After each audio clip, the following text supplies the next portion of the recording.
पूना के सभी सम्मानित सज्जनों, मैं आपको आज रंग पंचमी की शुभकामनाएं देना चाहता हूं और आपका बहुत आभार व्यक्त करना चाहता हूं कि आपके अपने व्यस्ततम जीवन में से कुछ समय निकालकर आप इस व्याख्यान में यहाँ आए। मैं यहाँ के चार्टर्ड अकाउंटेंट्स का जो एसोसिएशन है उसका बहुत आभारी हूँ कि उन्होंने मेरा ये व्याख्यान आयोजित किया। व्याख्यान के शुरू में ही मैं आपको मेरी एक परेशानी बता देना चाहता हूँ। मैं बेसिकली कभी भी अर्थशास्त्र का विद्यार्थी नहीं रहा। मैं साइंस और टेक्नोलॉजी में काम करने वाला एक व्यक्ति हूँ और काफ़ी दिन उसी में काम किया।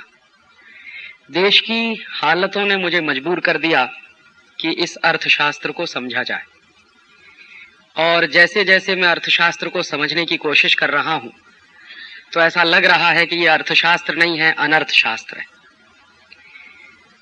आपके बीच में आया हूँ जो कुछ पिछले वर्षों में समझ पाया हूँ उसको शेयर करने के लिए, और अगर उसमें से कोई दिशा बनती हो तो आपसे मेरा निवेदन है कि इन बातों को सिर्फ यहाँ सुनकर ना चले जाएं आप। अगर जरूरत पड़े तो इन प्रश्नों पर आगे भी बहस चलाएं, क्योंकि ये देश के आर्थिक आज़ादी से जुड़े हुए प्रश्नों में से एक बहुत महत्वपूर्ण प्रश्न है। एक इतिहासकार हुआ है टॉयनबी, उसका एक बहुत प्रचलित वाक्य है, सारी दुनिया में बहुत मशहूर है।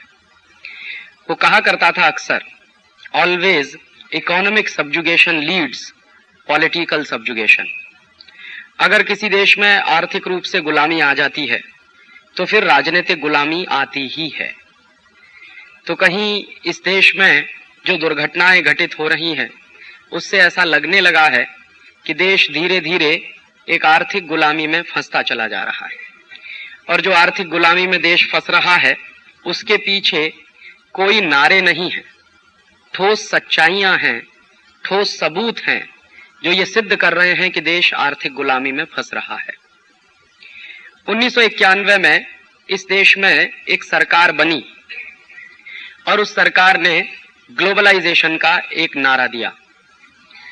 ग्लोबलाइजेशन का जो नारा दिया गया वो सिर्फ भारत में नहीं था, भारत जैसे तमाम विकासशील देशों में भी वो नारा चला। हमारे कई पड़ोसी देश थे, उदाहरण के लिए South Korea, Indonesia, Malaysia, Thailand, Hong Kong, Singapore, और फिर कुछ लैटिन अमेरिका के देश थे, Brazil, Costa Rica, Colombia, Chile, Argentina. तो कुछ ऐसे तमाम देश थे जिन्होंने एक साथ ये ग्लोबलाइजेशन का नारा देना शुरू किया। तो ये एक साथ जो ग्लोबलाइजेशन का नारा देना शुरू किया, और उसके बाद एक शब्द आया जिसमें अक्सर कहा गया न्यू इकोनॉमिक पॉलिसीज। तो हमारे देश में न्यू इकोनॉमिक पॉलिसीज और ग्लोबलाइजेशन, ये दो ऐसे शब्द बन गए जिनको मंत्रों की तरह से जाप किया जाने लगा। जिस समय में ये ग्लोबलाइजेशन और लिबरलाइजेशन शुरू हुआ था उस दिन से आज तक मैं और मेरे कई साथी इस पूरी प्रक्रिया को बहुत बारीकी से समझने की कोशिश कर रहे थे, और हम ये समझना चाहते थे कि ये ग्लोबलाइजेशन है या कुछ और भी है इसके साथ। तो जब ये ग्लोबलाइजेशन शुरू हुआ तो इसके साथ बहुत सारे वायदे थे, बड़ी बड़ी बातें थी। जो सबसे महत्वपूर्ण बात थी वो ये थी, आप शायद समझते होंगे उसको या आपको याद भी होगी, कि 1990-1991 में हमारे देश की अर्थव्यवस्था में थोड़ी सी मंदी आ गई थी, कुछ रुकावट आ गई थी। तो उस मंदी और रुकावट को दूर करना है तो सिवाय ग्लोबलाइजेशन और लिबरलाइजेशन के इस देश के पास कोई रास्ता नहीं है, ऐसी बात पूरे देश में कही गई थी। और मुझे बराबर याद है कि हमारे देश के मूर्धन्य अर्थशास्त्रियों ने भी ये कहना शुरू कर दिया था कि चूंकि देश के पास विदेशी मुद्रा का भंडार बहुत कम हो गया है और हमारे पास मुश्किल से 3 सप्ताह का इंपोर्ट बिल चुकाने के बराबर मुद्रा है, तो हमको तो कुछ करना ही पड़ेगा। तो हमारे पास बैलेंस ऑफ पेमेंट की क्राइसिस हो गई थी। तो उस बैलेंस ऑफ पेमेंट की क्राइसिस को दूर करने के लिए हमारी सरकार ने आईएमएफ और वर्ल्ड बैंक के पास अप्रोच किया था लोन के लिए, पैसा लेने के लिए, कर्ज लेने के लिए। तो 1991 में जब आईएमएफ और वर्ल्ड बैंक के पास भारत की सरकार का पत्र गया कि भारत को तुरंत कर्जा चाहिए आईएमएफ और वर्ल्ड बैंक से, तो आईएमएफ और वर्ल्ड बैंक की जैसी की आदत है, उन्होंने सबसे पहले ये कहना शुरू कर दिया कि आपको हम कर्जा तो देंगे, लेकिन उसके साथ हमारी कुछ कंडीशनैलिटीज होंगी। तो आईएमएफ की तरफ से, वर्ल्ड बैंक की तरफ से भारत सरकार को कुछ कंडीशनैलिटीज पेश किए गए कि आप अगर इन शर्तों को पूरा करें तो हम आपको कर्ज देने को तैयार हैं। तो वो शर्तें क्या थी? सबसे पहली शर्त है आईएमएफ और वर्ल्ड बैंक की, जब भी कोई देश उनके पास कठिन परिस्थिति में जाता है तो उनका एक रटा रटाया प्रेस्क्रिप्शन है कि सबसे पहले किसी भी देश को वो ये कहते हैं कि आप अपनी करेंसी का डिवैल्यूएशन करिए तो हम आपको लोन दे देंगे। और इस बात को पेश करने का तरीका अलग है।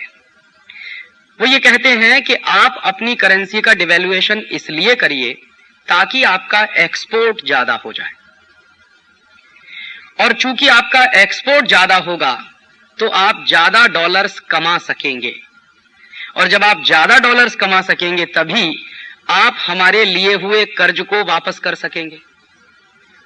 तो इसको अगर एक लाइन में कहूं तो आईएमएफ का एक प्रेस्क्रिप्शन है, वो सारी दुनिया में सभी देशों पे लागू करवा देते हैं कि आप एक्सपोर्ट ओरिएंटेड डेवलपमेंट करना शुरू करिए। तो ये आईएमएफ का पहला प्रेस्क्रिप्शन है।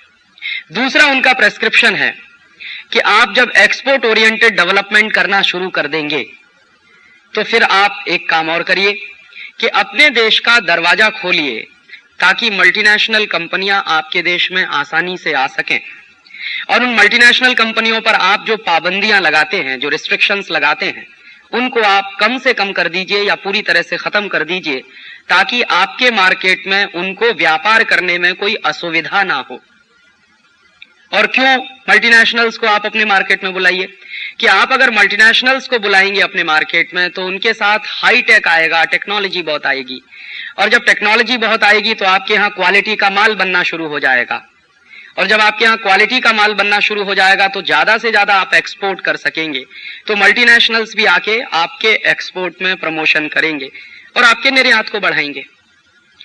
तीसरा प्रेस्क्रिप्शन उनका अक्सर ये रहा करता है कि आप अपने इंटरनल मार्केट में जो डोमेस्टिक इंडस्ट्री को प्रोटेक्शन देते हैं वो प्रोटेक्शन देना बंद करिए।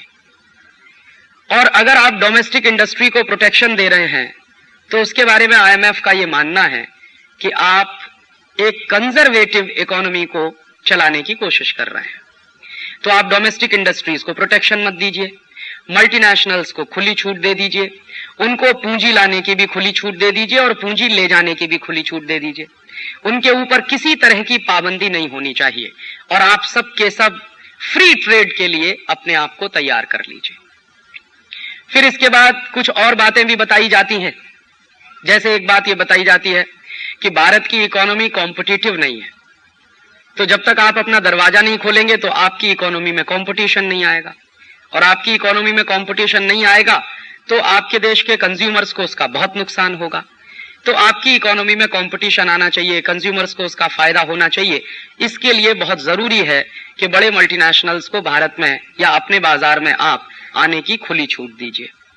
और ऐसे ऐसे करके कुछ शर्तें वो बताते चले जाते हैं और दुनिया के बहुत सारे देश हैं जो उनको लागू करते चले जाते हैं। एक बात आपको और बता दूं कि आईएमएफ और वर्ल्ड बैंक की जो कंडीशनैलिटीज होती हैं वो सिर्फ दुनिया के गरीब या तीसरी दुनिया के देशों पर ही लागू होती है। जानकारी ये मैं आपको दे दूं कि अमेरिका और यूरोप के देश भी आईएमएफ से कर्ज लेते हैं, और अमेरिका और यूरोप के देश भी आईएमएफ और वर्ल्ड बैंक से जब कर्ज लेते हैं तो जो कंडीशनैलिटीज आईएमएफ वाले हमारे ऊपर लगाते हैं वो कभी अमेरिका के ऊपर नहीं लगाई जाती, क्योंकि वो हमेशा से ये मान के चलते हैं कि अमेरिकन इकोनॉमी तो पहले से ही ग्लोबलाइज्ड है। हालांकि ये सबसे बड़ा झूठ है कि अमेरिकन इकोनॉमी ग्लोबलाइज्ड है। दूसरा उनका यह मानना है कि अमेरिकन इकोनॉमी में बहुत कंपटीशन है। ये उससे भी बड़ा झूठ है कि अमेरिकन इकोनॉमी में बहुत कंपटीशन है। तीसरी बात कि अमेरिकन इकोनॉमी पूरी तरह से फ्री इकोनॉमी है, यह दुनिया का सबसे बड़ा झूठ है कि अमेरिकन इकोनॉमी फ्री इकोनॉमी है। और फिर उसके बाद यूरोप के बारे में भी कुछ इसी तरह की बातें होती हैं।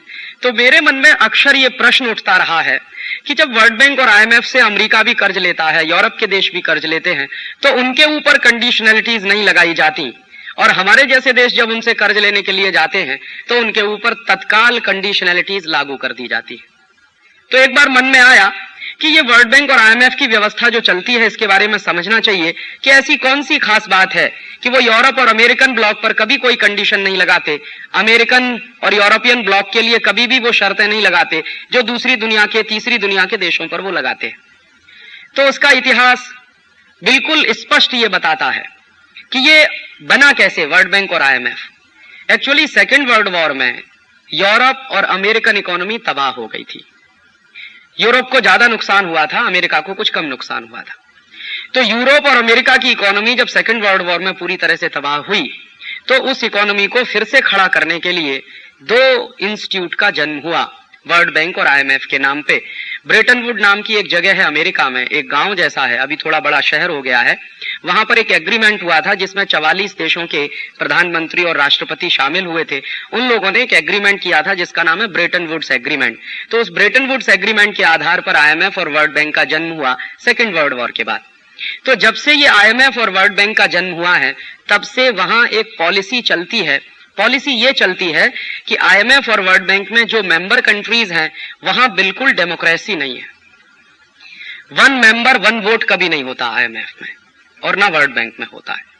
वहां अमेरिका के पास सबसे ज्यादा वोट्स हैं और अमेरिका का जो वोटिंग शेयर है आईएमएफ में और वर्ल्ड बैंक में भी वो करीब 20% है। माने अमेरिका अगर एक वोट डालता है तो उसकी जो कीमत है, अगर कुल वोट की कीमत 100 रुपया मानी जाए तो अमेरिका के वोट की कीमत 20 रुपए के बराबर होती है। बाकी 80 रुपए की कीमत में सारी दुनिया के देश हैं और उन देशों की संख्या लगभग 117 है। तो आईएमएफ और वर्ल्ड बैंक में कभी भी डेमोक्रेसी आया नहीं पाई है और आने वाली भी नहीं है, क्योंकि वो हमेशा से स्ट्रक्चर वैसा ही बनाकर रखना चाहते हैं। तो ये जो वर्ल्ड बैंक बना था वो इस बात के लिए बना था कि दुनिया के तमाम देशों को युद्ध के बाद, सेकेंड वर्ल्ड वॉर के बाद बहुत शॉर्ट टर्म के लोन की जरूरत पड़े, तात्कालिक कोई पेमेंट की जरूरत पड़े, बैलेंस ऑफ पेमेंट की क्राइसिस हो जाए तो आईएमएफ उसके लिए कर्ज बांटेगा, और किसी देश को अपने इंफ्रास्ट्रक्चर के डेवलपमेंट के लिए लोन की जरूरत पड़े तो वर्ल्ड बैंक उसको बांटेगा। तो इस तरह से ये बंटवारा हुआ था। लेकिन इसमें एक बहुत महत्वपूर्ण बात है जो मुझे इन दोनों संस्थाओं के अध्ययन करने के बाद पता चली, जो सामान्य लोगों को मालूम नहीं होती। आईएमएफ और वर्ल्ड बैंक ट्विन इंस्टीट्यूट्स हैं, जुड़वा कह सकते हैं एक दूसरे का। और इसमें होता क्या है कि अगर कोई देश वर्ल्ड बैंक से कर्जा लेने के लिए जाए तो वर्ल्ड बैंक की तरफ से यह कहा जाता है कि आप आईएमएफ की कंडीशनैलिटीज को पूरा करिए। और इसी तरह से कोई देश अगर आईएमएफ के पास कर्ज लेने के लिए जाए तो वो कहते हैं कि आप वर्ल्ड बैंक की कंडीशनैलिटीज को पूरा करिए। माने क्रॉस कंडीशनैलिटीज का सिस्टम चलता है इन दोनों में। और उसमें होता क्या है, परोक्ष रूप से वो दोनों अपनी कंडीशनैलिटीज लागू करवा देते हैं इन गरीब देशों के ऊपर। और मैं कहना यह चाहता हूं कि वर्ल्ड बैंक और आईएमएफ की तरफ से दी गई कंडीशनैलिटीज या उनकी तरफ से दिए गए प्रेस्क्रिप्शन कभी रिफॉर्म्स नहीं हो सकते। यह रिफॉर्म शब्द का अपमान है। ये वर्ल्ड बैंक और आईएमएफ बने ही हैं अमेरिकन और यूरोपियन ब्लॉक की हेजेमनी को बनाए रखने के लिए। हमारे यहां क्या गलती हुई पिछले 7 वर्षों में? हमारे यहां प्रेस ने, खासकर अंग्रेजी प्रेस ने, आईएमएफ और वर्ल्ड बैंक के प्रेस्क्रिप्शन को रिफॉर्म्स के नाम पर प्रचारित करना शुरू कर दिया और आईएमएफ और वर्ल्ड बैंक की कंडीशनैलिटीज को ग्लोबलाइजेशन के रूप में प्रचारित करना शुरू कर दिया। ग्लोबलाइजेशन एक बहुत बड़ा व्यापक शब्द है और आईएमएफ और वर्ल्ड बैंक की कंडीशनैलिटीज एक बहुत छोटा शब्द है। तो हमसे जो गलती हुई है पिछले 7 वर्षों में, खासकर इस देश के इंटेलेक्चुअल क्लास से, वो सबसे बड़ी गलती यही हुई कि आईएमएफ और वर्ल्ड बैंक की कंडीशनैलिटीज को हमारे देश ने रिफॉर्म्स मानने की बड़ी भारी भूल की और आईएमएफ और वर्ल्ड बैंक की कंडीशनैलिटीज को हमारे देश में न्यू इकोनॉमिक पॉलिसीज के रूप में प्रचारित किया गया। उसमें सरकार की हिस्सेदारी तो है ही, सरकार से ज्यादा इस देश के मीडिया की यह जिम्मेदारी थी। इस देश के लोगों को साफ साफ बताना चाहिए था कि ये जो कुछ भारत में हो रहा है वो विश्व बैंक और मुद्रा कोष की शर्तों के अनुसार हो रहा है, उसमें भारत सरकार अपनी खुशी से शामिल है, इस पे शक था। तो हमारे यहां 1991 में ये जो कुछ शुरू किया गया वो दुनिया के और भी कई देशों में शुरू किया गया, जैसा मैंने आपको उदाहरण दिया, साउथ कोरिया, इंडोनेशिया, मलेशिया वगैरह वगैरह। और ये जो south Korea, Indonesia, Malaysia type के देश थे, इन्होंने जो आईएमएफ, वर्ल्ड बैंक की कंडीशनैलिटीज थी, उनको ज्यादा तेजी के साथ और ज्यादा ईमानदारी के साथ लागू करना शुरू कर दिया।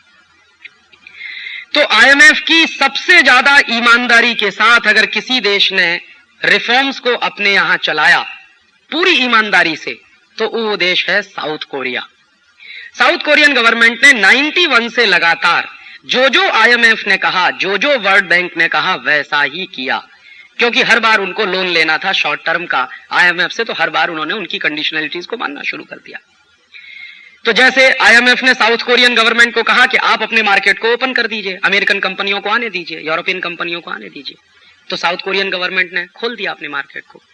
दूसरी बात साउथ कोरियन गवर्नमेंट से कही आईएमएफ के ऑफिसर्स ने कि आपके देश का जो पब्लिक सेक्टर है, माने साउथ कोरियन पब्लिक सेक्टर जो है, इसको भी खुला छोड़ दीजिए और आप इनका प्राइवेटाइजेशन शुरू कर दीजिए, क्योंकि इस पब्लिक सेक्टर को खामखा बोझे की तरह से ढोते रहेंगे आप अपने छाती पर, तो ये आपके लिए नुकसान देगा। तो साउथ कोरियन गवर्नमेंट ने वो भी कर दिया। तीसरी बात साउथ कोरियन गवर्नमेंट से कही आईएमएफ के ऑफिसर्स ने कि अब आप अपनी करेंसी का डिवैल्यूएशन भी कर दीजिए ताकि आपका एक्सपोर्ट बहुत बढ़ जाए। तो साउथ कोरियन गवर्नमेंट ने वो भी कर दिया, डिवैल्यूएशन भी कर दिया उनकी अपनी करेंसी का। तो कुछ 1-2 साल उनका एक्सपोर्ट भी काफी तेजी से होने लगा।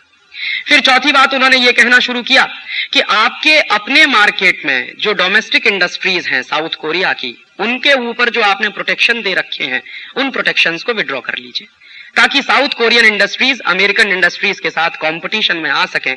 और कंपटीशन जब आएंगी साउथ कोरियन इंडस्ट्रीज, तो अमेरिकन कंपनियों से ताकतवर मुकाबला होगा, तो उनकी क्वालिटीज इंप्रूव होंगी वगैरह वगैरह। उन्होंने वो भी कर दिया।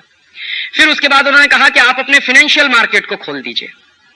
तो साउथ कोरियन गवर्नमेंट ने सियोल का जो स्टॉक एक्सचेंज है वो पूरी तरह से खोलकर अमेरिकी लोगों के हाथ में दे दिया कि ले लीजिए, आप चलाइए, हमने इतना खोल दिया पूरे मार्केट को। फिर उसके बाद उन्होंने एक और बात कही कि साउथ कोरिया में बहुत पहले से डोमेस्टिक इंडस्ट्री को प्रोटेक्ट करने के लिए एंटी डंपिंग हुआ करते थे। तो साउथ कोरियन गवर्नमेंट को कहा आईएमएफ के ऑफिसर्स ने कि अब आप अपने एंटी डंपिंग लॉज भी विड्रॉ कर लीजिए। साउथ कोरियन गवर्नमेंट ने वो भी कर लिया। और उसके बाद फिर उन्होंने कहा कि अब आप ऐसा करिए कि आप अपने देश की इकोनॉमी को अमेरिकन इकोनॉमी के साथ पूरी तरह से जोड़ने के लिए, माने आप अमेरिका के साथ पूरी तरह से घुल मिलकर अब ग्लोबलाइज्ड हो जाइए, माने हमारे साथ शामिल हो जाइए वर्ल्ड मार्केट में, और उसके लिए हम जैसे जैसे कहें वैसे वैसे चलते जाइए। बेचारी साउथ कोरिया की सरकार उस रास्ते पे भी चलने लगी। और मैं आपको इसी समय एक दूसरी बात कहना चाहता हूं कि जिस समय ये सब कुछ साउथ कोरिया में हो रहा था, उसी समय हमारे देश के पार्लियामेंट में हमारे ex finance minister doctor Manmohan Singh ने एक बहुत लंबा भाषण दिया है, 1.5 घंटे का। उस भाषण की कॉपी मेरे पास है और वो पार्लियामेंट की प्रोसीडिंग्स में छपा हुआ भाषण है। तो डॉक्टर मनमोहन सिंह पार्लियामेंट में कह रहे हैं, भारतीय संसद को संबोधित करते हुए कह रहे हैं कि हमको रिफॉर्म से डरने की कोई जरूरत नहीं है। हमारे देश में कुछ लोग हैं, वो नाम तो नहीं ले रहे हैं, शायद उनमें मेरे जैसे लोग भी शामिल होंगे, तो वो कह रहे हैं कि हमारे देश में कुछ लोग हैं जो ग्लोबलाइजेशन के बारे में गलत प्रचार कर रहे हैं पूरे देश में, और ग्लोबलाइजेशन से तो बहुत फायदा होने जा रहा है इस देश को, और ये ग्लोबलाइजेशन अगर 2-3 साल इस देश में चालू रहा और लागू रहा तो शायद इस देश में हम बहुत तरक्की कर लेंगे। जितनी तरक्की पिछले 40 साल में नहीं हो पाई, वो अगले हम 5 साल में करने जा रहे हैं। और उसी के साथ उन्होंने अपने भाषण में नाम लेकर साउथ कोरिया का जिक्र किया है और करीब 20 मिनट वो साउथ कोरियन इकोनॉमी पर बोले हैं डॉक्टर मनमोहन सिंह। तो साउथ कोरियन इकोनॉमी पर बोलते हुए वो कह रहे हैं कि देखिए, साउथ कोरियन इकोनॉमी पूरी तरह से खुल गई है, पूरी तरह से ग्लोबलाइज्ड हो गई है, और वहां पे अब डोमेस्टिक इंडस्ट्रीज को प्रोटेक्शन भी खत्म कर दिया गया है वगैरह वगैरह। उनका फाइनेंशियल मार्केट खुल गया है, उनके डोमेस्टिक मार्केट में भी विदेशी कंपनियों को खुली छूट मिल गई है। और अंत में बोलते बोलते क्या कह गए वो कि अब तो साउथ कोरिया एशियन टाइगर हो गया है। तो ये जो उन्होंने कह दिया भारतीय पार्लियामेंट में कि अब साउथ कोरिया एशियन टाइगर हो गया है, तो हमारे देश के अंग्रेजी समाचार पत्रों ने इसको लपक लिया, और हिंदुस्तान के सारे बड़े अंग्रेजी अखबारों में, उनके साथ हिंदी अखबार भी कुछ थे, जिनमें यह छपना शुरू हो गया कि साउथ कोरिया तो एशियन टाइगर। और जब भी साउथ कोरिया के बारे में कोई बात आए तो साउथ कोरिया का विशेषण हमेशा एशियन टाइगर। तो एशियन टाइगर वो क्यों है? क्योंकि उन्होंने जो कुछ आईएमएफ ने कहा, वर्ल्ड बैंक ने कहा, अमेरिका की सरकार की तरफ से उनके पास जो भी बातें आई वो सब की सब उन्होंने लागू कर दी हैं। तो बेचारा साउथ कोरिया चलता गया, चलता गया, चलता गया, चलता गया, चलता गया, और अब 7 वर्ष बीत गए।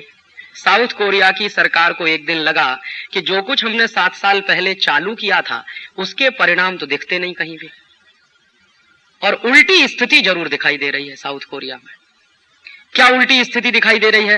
पिछले साल नवंबर के महीने में साउथ कोरियन पार्लियामेंट में वहां के फाइनेंस मिनिस्टर ने भाषण देते हुए कहा कि हमको ये उम्मीद थी कि 7 वर्षों में इस ग्लोबलाइजेशन के सारे नतीजे हमारे पास अब आ जाएंगे, लेकिन 7 वर्ष का इंतजार करने के बाद नतीजे आना तो दूर, हम किसी उल्टी दिशा में जा रहे हैं ऐसा महसूस होने लगा। ये नवंबर फर्स्ट वीक में भाषण दे रहे हैं फाइनेंस मिनिस्टर। फिर उसके बाद साउथ कोरियन प्रेसिडेंट का एक दिन भाषण हुआ किम इल सुंग का पार्लियामेंट में। तो प्रेसिडेंट ने कहना शुरू कर दिया है कि हमको अब ग्लोबलाइजेशन और लिबरलाइजेशन पर एक व्हाइट पेपर तैयार करना चाहिए और साउथ कोरियन पार्लियामेंट में उसको पेश करना चाहिए, ताकि पता चले कि पिछले 7 साल में नुकसान कितना हुआ है, फायदा कितना हुआ है। और अभी ये बात चल ही रही थी कि हम जो है व्हाइट पेपर तैयार करेंगे और पार्लियामेंट में पेश करेंगे, उसके तीसरे या चौथे दिन अखबारों में खबर आई कि सियोल का पूरा स्टॉक एक्सचेंज का मार्केट कोलैप्स हो गया। और जिन साउथ कोरियन कंपनियों के शेयर्स के दाम सामान्य रूप से कभी गिरे नहीं, वो जमीन पर औंधे मुंह पड़े हैं। अचानक से अखबारों में ये खबर आई, और उसी खबर के 1 सप्ताह के अंदर साउथ कोरियन प्रेसिडेंट किम इल सुंग का एक दूसरा स्टेटमेंट आ गया, जिसमें उन्होंने कह दिया कि हम तो पूरी तरह से बर्बाद हो गए हैं। और दोनों हाथ उठाकर उन्होंने सरेंडर कर दिया। वो गए कहां? उसी समय वर्ल्ड इकोनॉमिक फोरम की एक मीटिंग चल रही थी। तो वर्ल्ड इकोनॉमिक फोरम की मीटिंग में साउथ कोरिया का एक प्रतिवेदन भेजा गया प्राइम मिनिस्टर और प्रेसिडेंट की तरफ से। साउथ कोरिया के एक मिनिस्टर ने उसको पढ़ा, और वर्ल्ड इकोनॉमिक फोरम की मीटिंग में साउथ कोरियन प्रेसिडेंट और प्राइम मिनिस्टर की तरफ से जो पत्र पढ़ा गया, उसके जो शब्द थे वो क्या, कि हम पूरी तरह से डूब गए हैं। ये ग्लोबलाइजेशन और लिबरलाइजेशन ने हमको कहीं का नहीं छोड़ा, और अब हम दुनिया के लोगों से और दुनिया के तमाम वित्तीय संस्थाओं के अधिकारियों से अपील करना चाहते हैं कि वो हमारे ऊपर जितना कर्ज है उसको माफ कर दें, क्योंकि हम उस कर्ज को चुकाने की भी स्थिति में नहीं है। और मैं भूलता नहीं, उस प्रेसिडेंट का जो शब्द है वो ये है कि हम पूरी तरह से बैंकरप्ट हो गए हैं। और उसके बाद एक दूसरी चिट्ठी गई है उसकी, और उस दूसरी चिट्ठी में उसने आईएमएफ और वर्ल्ड बैंक के ऑफिसर से कहा कि हमने तो आपके कहे हुए दिशा निर्देशों का ही इस्तेमाल किया पूरी तरह से, और पूरी ईमानदारी के साथ हमने ग्लोबलाइजेशन को लागू किया अपने देश में, लेकिन नतीजा यह है कि हम बैंकरप्ट हो चुके हैं। अब हम आपका एक भी पैसे का कर्ज वापस नहीं चुका सकते। लिहाजा या तो आईएमएफ हमारे सारे के सारे कर्जे को माफ कर दे, या फिर हमको नया कर्ज दिया जाए ताकि हम पुराने कर्जे का ब्याज चुका सकें। तो आईएमएफ ने उनकी इस बात को स्वीकार करते हुए कह दिया कि हम आपको कर्ज देने को तैयार हैं। तो कितना कर्ज आपको चाहिए? तो साउथ कोरियन प्रेसिडेंट ने मांग की $60 बिलियन। तो आईएमएफ ने कहा कि बिल्कुल ठीक, हम आपको $60 बिलियन का लोन दे देंगे, बस एक छोटी सी हमारी आखिरी शर्त है कि आप साउथ कोरिया की सारी नेशनल असेट्स हमारे पास गिरवी रख दीजिए, मॉर्गेज रख दीजिए। अब साउथ कोरियन प्रेसिडेंट और वहां की सरकार की स्थिति यह है जैसी वो होती है ना सांप छछूंदर वाली, या मरता क्या ना करता। तो देख रहे हैं कि डूबने वाले हैं, मर गए तो क्या ना करें, तो उन्होंने उस पर भी साइन कर दिए। और आज स्थिति यह है कि साउथ कोरिया की जो नेशनल असेट्स हैं, जो उनकी नेशनल प्रॉपर्टी हैं, वो गिरवी रखी जा चुकी है। और साउथ कोरिया में इतना जबरदस्त कंपटीशन हुआ है पिछले 7 वर्षों में कि साउथ कोरिया के सारे पब्लिक सेक्टर के कारखाने अमेरिकी कंपनियों के कंट्रोल में चले गए। कंपटीशन के नाम पर वहां सिवाय मोनोपोली के कुछ हुआ नहीं है। एक उदाहरण से समझिए कि आज से 7-8 वर्ष पहले तक साउथ कोरिया की सबसे बड़ी कार बनाने वाली कंपनी, जिसका नाम है हुंडई मोटर्स, जिसके ऊपर साउथ कोरिया के लोगों को भी गर्व था, वहां की सरकार को भी गर्व था, वो हुंडई मोटर्स अब पूरी तरह से अमेरिकन कंट्रोल में है इस समय। और हुंडई मोटर्स पर जब पूरी तरह से अमेरिकन कंट्रोल एस्टेब्लिश हुआ तो अमेरिकन कंपनी जनरल मोटर्स ने उसको टेक ओवर करने के बाद जो सबसे पहला काम किया वो ये कि हुंडई मोटर्स में जितने साउथ कोरियन वर्कर्स काम करते थे उनको रिट्रेंच कर दिया और सड़क पे खड़ा कर दिया। साउथ कोरिया में इस समय करीब करीब 70 लाख वर्कर्स पूरी तरह से बेरोजगार हो गए। ये हुंडई मोटर्स तो उसका एक एग्जाम्पल है। ऐसी 100 से ज्यादा बड़ी कंपनियां साउथ कोरिया की अमेरिका के कंट्रोल में जा चुकी हैं पिछले 7 वर्ष के ग्लोबलाइजेशन में। उनका ट्रेड डेफिसिट इतना अधिक बढ़ गया है क्योंकि करेंसी का डिवेल्युएशन करने का जो उन्होंने काम शुरू किया था उसके दुष्परिणाम बड़े भयंकर निकले। और अंत में नतीजा क्या निकला है? अंत में नतीजा ये निकला है कि प्रेसिडेंट ने कह दिया है कि ये ग्लोबलाइजेशन नहीं हुआ है, इकोनॉमिक रिकॉलोनाइजेशन हो गया है साउथ कोरिया का। मेरे मन में तकलीफ क्या है? मेरे मन में तकलीफ यह है कि जिस साउथ कोरिया के बारे में मेरे पार्लियामेंट में एशियन टाइगर कहा गया था, जिस साउथ कोरिया के बारे में पिछले 7 साल से पानी पी पी कर कसीदे पढ़े जा रहे थे उस साउथ कोरिया के बारे में, आज साउथ कोरिया जब कोलैप्स हो गया है तो ना तो डॉक्टर मनमोहन सिंह का कोई स्टेटमेंट आया है, ना पी चिदंबरम का कोई स्टेटमेंट आया। क्यों? इनको डर लग रहा है कि साउथ कोरिया जिस रास्ते पर चला था वहां चल के डूबा है।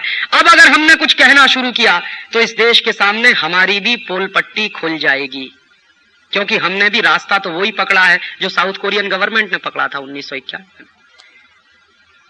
और मैं इंतजार कर रहा हूं।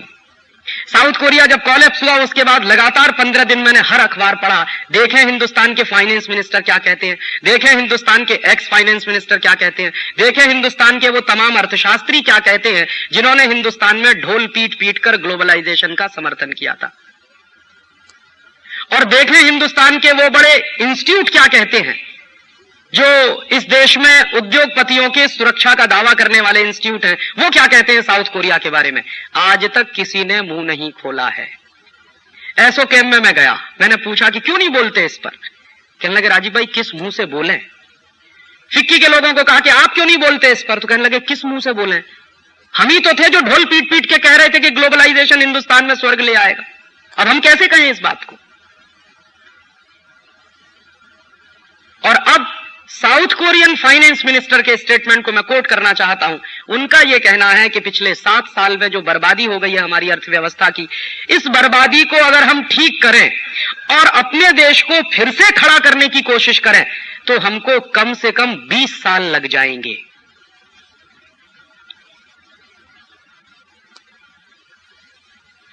ऐसे ही मैं दूसरा उदाहरण आपसे शेयर करना चाहता हूं। इंडोनेशिया।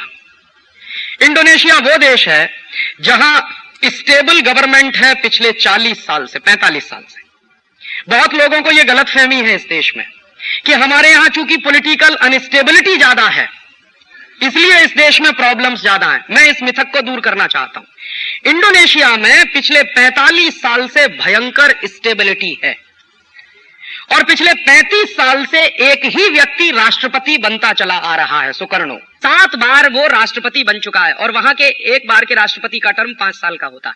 तो 35 साल से एक ही व्यक्ति राष्ट्रपति है और फिर 8वीं बार दोबारा वो चुन लिया गया है अभी हफ्ते भर पहले। तो साउथ कोरिया की तो बात हम कह सकते हैं कि वहां अनस्टेबिलिटी थी, गवर्नमेंट कई बदली है, ये बात सही है। पिछले 7 साल में साउथ कोरिया में 4-5 गवर्नमेंट बदली। लेकिन इंडोनेशिया के बारे में हम कैसे ये कहें। इंडोनेशिया में तो पिछले 35 साल से एक ही व्यक्ति बार बार राष्ट्रपति बनता रहा है और उसी की सरकार पिछले 35 साल से चल रही है और 8वीं बार वो फिर प्रेसिडेंट बन गया है। तो वहां तो भयंकर स्टेबिलिटी थी। फिर क्यों डूबा इंडोनेशिया? इंडोनेशिया की सरकार को भी प्रेस्क्रिप्शन यही मिला था आईएमएफ की तरफ से कि आप एक काम करिए, अपनी करेंसी का डिवैल्यूएशन करना शुरू कर दीजिए, आपका एक्सपोर्ट बहुत बढ़ जाएगा और जब एक्सपोर्ट बढ़ जाएगा तो डॉलर्स बहुत आएंगे आपके पास, आपके फॉरेन रिजर्व्स बहुत अच्छे हो जाएंगे वगैरह वगैरह, और आप एक्सपोर्ट ओरिएंटेड डेवलपमेंट के रास्ते पर चलना शुरू कर देंगे। तो इंडोनेशिया की सरकार ने पूरी ईमानदारी से इसको फॉलो करना शुरू कर दिया और पूरी ईमानदारी से जब उन्होंने इसको फॉलो करना शुरू कर दिया तो कहां तक ले गए वो अपने देश को। इंडोनेशिया में जब ये ग्लोबलाइजेशन शुरू हुआ था उस समय उनकी जो करेंसी थी, इंडोनेशिया की करेंसी है रुपया, हमारी करेंसी है रुपया। तो इंडोनेशिया की जो करेंसी है रुपया, वो $1 में 40 रुपया होता था जब ग्लोबलाइजेशन शुरू हुआ था। फिर उसके बाद उन्होंने क्या किया, दनादन डिवैल्यूएशन करना शुरू कर दिया, क्योंकि आईएमएफ का प्रेस्क्रिप्शन था कि जितना ज्यादा डिवैल्यूएशन आप करेंगे उतना ही आपका एक्सपोर्ट सस्ता हो जाता जाएगा और ज्यादा माल आपका बिकता चला जाएगा। तो डिवैल्यूएशन करते करते करते करते करते करते कहां तक ले आए, आप इमेजिन कर सकते हैं। इस समय इंडोनेशिया में $1 में 17,000 रुपया मिलता है। उन्होंने रिकॉर्ड तोड़ डिवैल्यूएशन किया अपनी करेंसी का, और इस उम्मीद में कि चलो इस साल हमारा एक्सपोर्ट बढ़ेगा, चलो अगली साल बढ़ेगा, फिर अगली साल बढ़ेगा, फिर अगली साल बढ़ेगा, फिर अगली साल बढ़ेगा।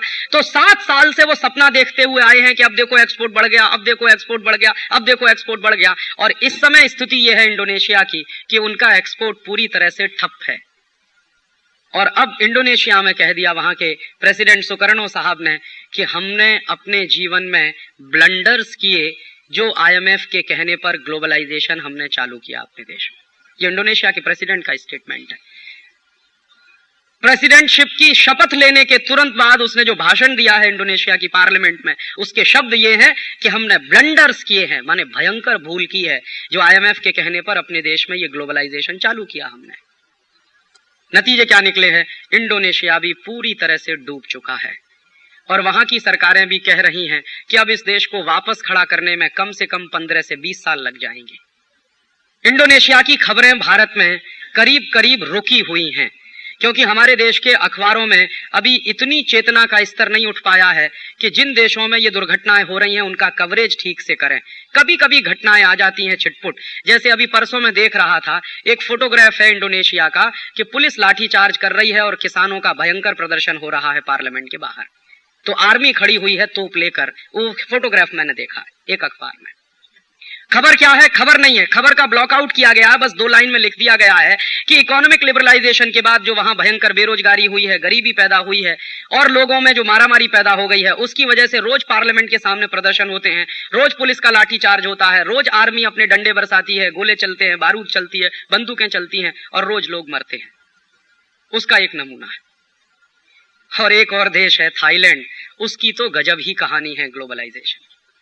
थाईलैंड ने 1990 में शुरू किया था ग्लोबलाइजेशन, और थाईलैंड की इकोनॉमी तो इंडोनेशिया और साउथ कोरिया की तुलना में सिटी कंट्री की इकोनॉमी है। हमारी तुलना में भी 2 जिलों की इकोनॉमी जैसी है थाईलैंड की इकोनॉमी। लेकिन उन्होंने भी इसी दौड़ में शामिल होकर कि अब देखिए ग्लोबलाइजेशन हो रहा, हम पीछे थोड़ी रह सकते हैं किसी के, अगर हम नहीं दौड़ेंगे सबके साथ तो हम तो पीछे रह जाएंगे। तो इसी डर में इंडोनेशिया की सरकार के साथ साथ थाईलैंड की सरकार ने भी कदम से कदम मिला के चलना चालू कर दिया। उनको मालूम नहीं था कि मेढक जो है अगर हिरन की तरह से दौड़ना शुरू करे तो नुकसान मेढक का ही होने वाला, हिरन का नहीं होने वाला। अब वो चालू हो गए। हमारे देश में भी कुछ ऐसे बेवकूफ हैं जो कहते हैं कि हम पीछे थोड़ी रह सकते हैं किसी से। अमेरिका दौड़ रहा है, यूरोप दौड़ रहा है, तो हमको भी तो दौड़ना है उनके साथ। आखिरकार आप 18वीं शताब्दी में थोड़ी जी सकते हैं। तो ऐसे ही थाईलैंड में भी उनके लगे, सरकार को लगा कि पीछे थोड़ी रह सकते हैं, तो जो कुछ पड़ोस में हो रहा है हम भी करेंगे। तो पड़ोसी के घर में ये हो रहा है तो हम भी करेंगे अपने घर में। तो थाईलैंड की सरकार भी चालू हो गई ग्लोबलाइजेशन लिबरलाइजेशन। अब उन्होंने भी डिवैल्यूएशन करना चालू कर दिया। उनके यहाँ क्या एक शौक लगा थाईलैंड की सरकार को कि हमारे आजू बाजू की सरकारें बहुत शॉर्ट टर्म लोन ले रही हैं, हम भी लोन ले लें चलो। तो उन्होंने भी चालू कर दिया लोन लेना, और ऐसा लगा बीच के 3-4 साल के थाईलैंड में जो जितना ज्यादा लोन ले आए वही सबसे बड़ा फाइनेंस मिनिस्टर वहां पे। हमारे देश में भी ऐसा है कि जो फाइनेंस मिनिस्टर हिंदुस्तान को सबसे ज्यादा विदेशी कर्जे के गड्ढे में पहुंचा दे उसी को बेस्ट फाइनेंस मिनिस्टर कहते हैं इस देश में। तो यही थाईलैंड में भी हो गया। तो उन्होंने भी लोन लेना चालू कर दिया, देखा देखी पड़ोसी देशों से दौड़ने के चक्कर में। अब वहां क्या हुआ है, अब वो भी बेचारे डूब गए हैं। कहते हैं लोन इतना ले लिया है थाईलैंड की गवर्नमेंट ने, उसका ब्याज चुकाने का पैसा नहीं है, इतनी उनकी नेशनल इनकम नहीं है। अब नेशनल इनकम नहीं है, विदेशी कर्जे का ब्याज नहीं चुका सकते, तो वहां के प्राइम मिनिस्टर ने तो एक अद्भुत काम किया है जिसको मैं दुनिया में एकदम एक्सट्रीम मानता हूं। क्या किया उस प्राइम मिनिस्टर ने? एक दिन उसने पार्लियामेंट में घोषणा की कि चूंकि हमने ग्लोबलाइजेशन लिबरलाइजेशन कर दिया तो उसमें तो अब देश तो डूब ही गया है, विदेशी कर्जा बहुत चढ़ गया है, इसका ब्याज भी चुकाना है हमको, और अब हमारे पास कुछ ऐसा है नहीं जिसको बेचकर हम हमारे विदेशी कर्जे का ब्याज चुका सकें। तो अब हम नई पॉलिसी ला रहे हैं, ये प्राइम मिनिस्टर कह रहा है उनके पार्लियामेंट में कि हम नई पॉलिसी ला रहे हैं कि थाईलैंड में प्रोस्टिट्यूशन को लीगल बिजनेस बना दिया जाए। तो प्राइम मिनिस्टर कह क्या रहा है, सुनिए उसके शब्दों को, कि हमारे पास कुछ भी ऐसा नहीं है जिसको बेचकर हम हमारे विदेशी कर्जे के ब्याज को चुका सकें, तो अब हम हमारी माताओं और बहनों के शरीरों को बेचेंगे, उससे कुछ डॉलर्स आएंगे, उससे विदेशी कर्जे का ब्याज चुकाएंगे। बहुत खुशी की बात है। और अंत में उसने एक बुद्धिशाली बात कही, बुद्धिमता का स्टेटमेंट उसका है। उसने कहा कि मैं भारत सरकार को चेतावनी देना चाहता हूं। ये थाईलैंड का प्राइम मिनिस्टर कह रहा कि मैं भारत सरकार को चेतावनी देना चाहता हूं कि वो इस ग्लोबलाइजेशन के रास्ते पर जितनी जल्दी हो चलना बंद कर दे, नहीं तो भारत का जो नुकसान होगा उसकी कल्पना हम नहीं कर सकते। हमारा देश तो भारत की तुलना में सिटी कंट्री है, और सही बात है, हमारे देश के 2 जिलों के बराबर है थाईलैंड। तो वो कह रहा हमारा देश तो भारत की तुलना में एक सिटी कंट्री है, हम डूबे हैं तो इतना भयंकर नुकसान हुआ है, अगर भारत डूबेगा तो कल्पना नहीं कर सकते क्या होगा। ये थाईलैंड की हालत है। और इन सब देशों की हालातों को समझकर एक और उदाहरण ले लें। कभी कभी किसी को गलतफहमी हो सकती है कि राजीव भाई आपने ये जितने उदाहरण दिए सब एशियन कंट्रीज के उदाहरण हैं, तो थोड़ा एशिया से दूर चलिए, लैटिन अमेरिका में चलते हैं, वहां देखें क्या हो रहा है। तो लैटिन अमेरिका में ग्लोबलाइजेशन और लिबरलाइजेशन करने वाला सबसे बड़ा देश कोई था तो उसका नाम था ब्राजील।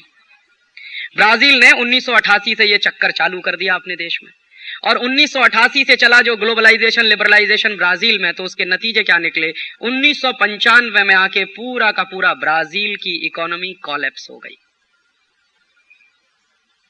इंडोनेशिया कोलैप्स हुआ, मलेशिया कोलैप्स हुआ, साउथ कोरिया कोलैप्स हुआ। लास्ट ईयर ब्राजील उसके करीब 2 साल पहले कोलैप्स हो चुका 95 में। और पूरी की पूरी ब्राजीलियन इकोनॉमी जब डूब गई तब वहां एक नए तरह की रेनेसांस की बात हुई। और क्या हुआ? एक बिल्कुल यंग एज का 37 साल का एक नौजवान निकला वहां से ब्राजील में, और उसने एक नारा दिया, be Brazilian and buy Brazilian, माने स्वदेशी उनके लिए। और चला ब्राजील में 2-2.5 साल स्वदेशी का आंदोलन। उस आंदोलन की गर्मी पर वो नौजवान प्रेसिडेंट बनकर पहुंचा, ब्राजील के पार्लियामेंट में पहुंच गया, और उस नौजवान ने पूरे देश की इकोनॉमी को बिल्कुल यू टर्न दे दिया है। और ब्राजील की इकोनॉमी को उस नौजवान ने, जिसको पॉलिटिक्स का अनुभव नहीं है बिल्कुल, लेकिन अपने देश से प्यार है उस आदमी को, उसकी देशभक्ति पर कभी संदेह नहीं हो सकता, उसने कहा कि यह दुनिया में कौन कहता है कि आईएमएफ और वर्ल्ड बैंक की पॉलिसीज पर चलकर ही विकास होता है, और यह दुनिया में कौन कहता है कि अमेरिका जिस रास्ते से चलकर विकसित हुआ है उसी रास्ते पर चलकर हम विकसित होंगे।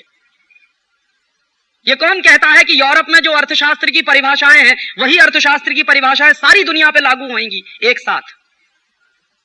यूरोप की जो परिस्थितियां हैं, अमेरिका की जो परिस्थितियां हैं, वो थर्ड वर्ल्ड कंट्रीज से बिल्कुल फर्क है। तो उसकी जो इंटेलिजेंसी है उसको मैं प्रणाम करता हूं, उस आदमी की इंटेलिजेंसी की मैं दाद देता हूं। उसने ये कहा, मालूम है तो मुझे मेरे देश की परिस्थितियों के अनुसार अपनी पॉलिसीज बनानी पड़ेंगी, और उसने बिल्कुल यू टर्न दिया। और आईएमएफ वर्ल्ड बैंक वालों को उसने एक दिन ललकार के कहा, इस बात को हमारे देश में दबाया गया है, इस देश के अर्थशास्त्री भी इस पर बोलते नहीं है। हमारे यहाँ कई लोग कहते हैं कि ये कैसे संभव है, लेकिन उसने कह दिया और करके दिखाया। उसने क्या किया कि आईएमएफ और वर्ल्ड बैंक से जितना कर्ज लिया था ब्राजील में पुरानी सरकारों ने, उसका उसने हिसाब लगाया, और हिसाब जब उसने लगाया तो उसको पता चला कि जितना कर्जा उसकी पुरानी सरकारों ने लिया है उसका 3 गुना तो उसने चुका दिया है। तो उसने ताल ठोक के सबसे पहली बार वर्ल्ड इकोनॉमिक फोरम में कहा कि मैं 1 पैसा वापस करने वाला नहीं वर्ल्ड बैंक और आईएमएफ का, किसी को कुछ करना है तो कर ले। बहुत टीका हुई सारी दुनिया में, और बहुत बड़े अर्थशास्त्री हैं जो प्रो अमेरिकन और प्रो यूरोपियन लॉबी के अर्थशास्त्री हैं, जिनके स्कूल ऑफ थॉट्स में वही बातें चलती हैं जो हार्वर्ड स्कूल में चलती हैं, लंदन स्कूल ऑफ इकोनॉमिक्स में चला करती हैं। उन्होंने आलोचना करना शुरू किया कि अरे ये कैसे हो सकता है, आपने जो कर्ज लिया है, आपकी वो लाइबिलिटीज है, आप उसको चुकाएंगे नहीं तो आप तो बहुत गलत काम कर रहे हैं, गलत परंपरा डाल रहे हैं। उसने दो टूक बात कहना शुरू किया कि मैंने जितना कर्ज लिया है उससे 3 गुना ज्यादा मैंने चुका दिया है, इसलिए मेरा कर्ज तुम्हारे ऊपर है, वो वापस करो पहले मुझको। और घोषित रूप से उसने कह दिया कि अमेरिका में अगर दम है तो ब्राजील पर आक्रमण करके देख ले, क्योंकि ब्राजील अमेरिका के बिल्कुल नजदीक है। और दूसरा काम उसने क्या किया, एक एक करके अमेरिकन कंपनियों को बिना मुआवजा दिए, बिना कंपेंसेशन दिए मार मार के भगाना शुरू किया अपने मार्केट से। पेप्सी कोला भागा वहां से, कोका कोला भागा वहां से, कॉपर कोनेकॉट कॉर्पोरेशन भागा वहां से, गुडियर भागा वहां से, जनरल मोटर्स भागा वहां से, जनरल इलेक्ट्रिक भागा वहां से। और उसने घोषणा कर रखी थी, एक युद्ध छेड़ रखा था कि अगर आप गए नहीं तो मैं आपकी संपत्ति जब्त करूंगा। 1 पॉइंट प्रोग्राम उसने चलाया और उसने कहा कि मुझे मेरे देश की अर्थव्यवस्था की बातें अब समझ में आती हैं, मुझे क्या करना है ये मुझे तय करना है। उसकी सुविधा यह थी कि उसके पास मेजोरिटी बहुत अच्छी थी पार्लियामेंट में, तो उसके पास मुश्किल नहीं थी किसी का वो विरोध खड़ा होगा। तो उसने एक एक करके वो सारी चीजें अपने देश में लागू की। और सबसे अंतिम चीज जो मैं आपको उसकी बताना चाहता हूं, आप आश्चर्य करेंगे, उसने कहा कि दुनिया में कौन तय करता है कि डॉलर रिवैल्यू होगा और मेरा करेंसी डिवैल्यू होगा? ये कौन तय करता है? मैं तय करूंगा कि मेरी करेंसी का रेट डॉलर के साथ क्या होगा। हाँ, ये उसने कहा। और उसने कहा कि मैं तय करूंगा कि मेरी करेंसी का रेट क्या होगा, ये अमेरिका थोड़ी तय करेगा कि मेरी करेंसी का रेट अमेरिकन करेंसी की तुलना में क्या होगा। तो उसने पूरी हिम्मत के साथ अपनी करेंसी का रिवैल्यूएशन करना शुरू किया। और आज आपको मैं जानकारी दे दूं कि ब्राजील की करेंसी है cruzeiro, $1 is equal to 1 cruzeiro है इस समय अंतरराष्ट्रीय बाजार में। और उसने कैलकुलेशंस भी किए। उसने कहा कि जो ट्रेड डेफिसिट अमेरिका का है और जो ट्रेड डेफिसिट मेरा है, इस पर से कैलकुलेशन मैं कर रहा हूं। और कोई उसके कैलकुलेशंस को चैलेंज नहीं कर पाया। और उसने उस दिन से कहा कि गरीब दुनिया के सभी देशों की सरकारों को मैं अपील करना चाहता हूं कि वो अपने अपने कान खोलें, आंखें खोलें और इन सारे हिसाबों को करना शुरू करें। उनके साथ बहुत बड़ा धोखा हो रहा है डिवैल्यूएशन के नाम पे। और आज मैं आपको जानकारी दे दूं कि 1995 में जो ब्राजील कोलैप्स हो चुका था पूरी तरह से, 1998 जनवरी में वो ब्राजील अब लैटिन अमेरिका में सबसे मजबूत इकोनॉमी बन रहा है। और दुनिया की तमाम मल्टीनेशनल उसके सामने लाइन लगाकर खड़ी हुई हैं और कह रही हैं कि आप अपनी शर्तें बताइए, हम आपकी शर्तों पर आना चाहते हैं आपके बाजार में। तो जानते हैं क्या कहता, मार्केट मेरे पास है इसलिए टर्म्स कंडीशन मैं डिक्टेट करूंगा। आपको मेरा मार्केट चाहिए, मुझे आपकी जरूरत नहीं है। और हमारे यहां बहुत जो खिसियानी हंसने वाले लोग हैं ना, वो कहते हैं बैगर्स आर नो चूजर्स। हम बैगर्स नहीं है, दुनिया के सबसे बड़े मार्केट के मालिक हैं हम, तो हम टर्म्स कंडीशन डिक्टेट करेंगे। ये उसने कहा कि मेरे पास सबसे बड़ा मार्केट है, इतना बड़ा मार्केट अमेरिका में नहीं है, इतना बड़ा मार्केट यूरोप के देशों में नहीं है जितना बड़ा मेरे पास है। और उसने एक काम और किया कि उसने क्या किया कि उसके आजू बाजू के जो देश हैं, अर्जेंटीना है, चिली है, कोस्टारिका है, कोलंबिया, इनके साथ एक पैरेलल गेट बना लिया है उसने। और उस गेट के बाहर अमेरिका को कर दिया उसने। पहले तो बाहर कर दिया अमेरिका को कि अमेरिका की कोई जरूरत नहीं। फिर अमेरिका वाले सामने से आके सरेंडर करके कि अरे भाई हमको भी शामिल करो इसमें, अगर हम शामिल नहीं होंगे तो हमारी इकोनॉमी डूबने जा रही है। क्योंकि आपको जानकारी नहीं है, अमेरिका में प्राइमरी प्रोडक्ट्स लैटिन अमेरिका से जाते हैं। अगर लैटिन अमेरिका वाले अपने दरवाजे बंद कर दें और ये तय कर लें कि हम जो प्राइमरी प्रोडक्ट्स अमेरिका को भेज रहे हैं ये अमेरिका में नहीं जाएंगे, हम एशिया में भेजेंगे या यूरोप में भेजेंगे, अमेरिका दम तोड़ सकता है। इसलिए अमेरिका वालों ने सामने से रिक्वेस्ट करके उनके साथ उसमें ज्वाइन करने की बात कहना शुरू किया। तो उसने अमेरिका को ज्वाइन कराया, लेकिन अमेरिका की नाक रगड़वा दी उस एक आदमी ने। और उसने ये सिद्ध कर दिया कि अमेरिका सिर्फ कागजी शेर है, उसमें कोई दम वम नहीं है। और उस ब्राजील को उसने बिल्कुल यू टर्न देकर अपने तरीके के, अपने सपनों के ब्राजील को बनाने के रास्ते पर कदम रख दिया है।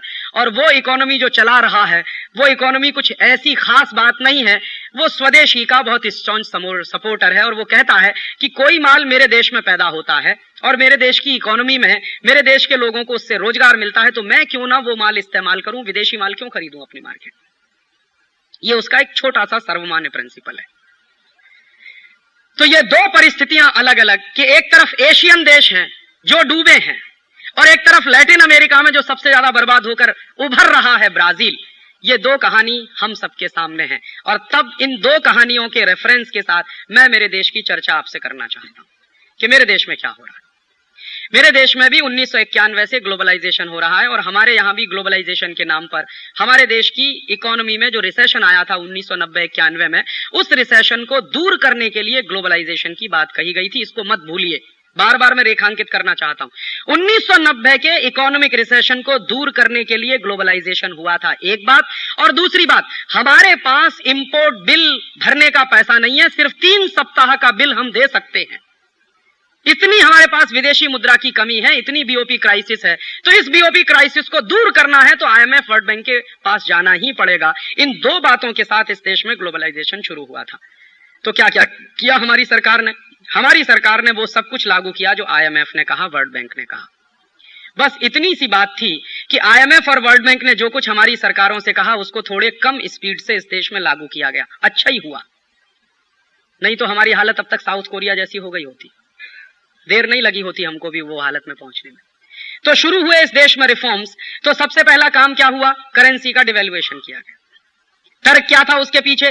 कि हम जब भारतीय करेंसी का अवमूल्यन करेंगे तो हमारा एक्सपोर्ट बहुत बढ़ जाएगा, और एक्सपोर्ट बढ़ जाएगा तो डॉलर्स बहुत आएंगे, डॉलर्स बहुत आएंगे तो हम इंपोर्ट अच्छे से कर सकेंगे, इंपोर्ट अच्छे से कर सकेंगे तो टेक्नोलॉजी अच्छी आ सकेगी, वगैरह वगैरह। फिर उसके साथ ढेर सारी बातें जुड़ी हुई हैं। तो मैं जानना चाहता हूं आप सबसे, आप तो सब ज्यादा विद्वान लोग हैं, आप तो ज्यादा पढ़े लिखे लोग हैं, मैं तो अर्थशास्त्र ज्यादा समझता नहीं, कि 1990 में जो इकोनॉमिक रिसेशन था मार्केट में और आज जो इकोनॉमिक रिसेशन है, इसके बारे में आप कुछ कंपैरिजन कर सकते हैं? फिक्की के लोगों का यह मानना है, ये मेरा मानना नहीं है। फिक्की में मेरा लेक्चर हो चुका है पिछली बार बंबई में, और एसोकेम के भी लोग भी उसमें आए थे। उनका यह मानना है कि राजीव भाई, 1990-91 में जो रिसेशन था भारत के बाजार में, उससे कम से कम 10 टाइम्स ज्यादा रिसेशन इस समय है भारत के बाजार में। और मैं बिना नाम लिए वो कहना चाहता हूं, इस देश के एक इतने बड़े एम्पायर के मालिक जिनका टर्नओवर कम से कम 2.5 से 3 हजार करोड़ के आसपास है, उनका ये कहना है, और ये सभी लोगों का कहना है, मैं तो जहां जाता हूं सबसे यही सुनता हूं, राजीव भाई पिछले 40 साल में ऐसी आर्थिक मंदी मैंने नहीं देखी भारत के बाजार में जो 1.5 साल से चल रही है।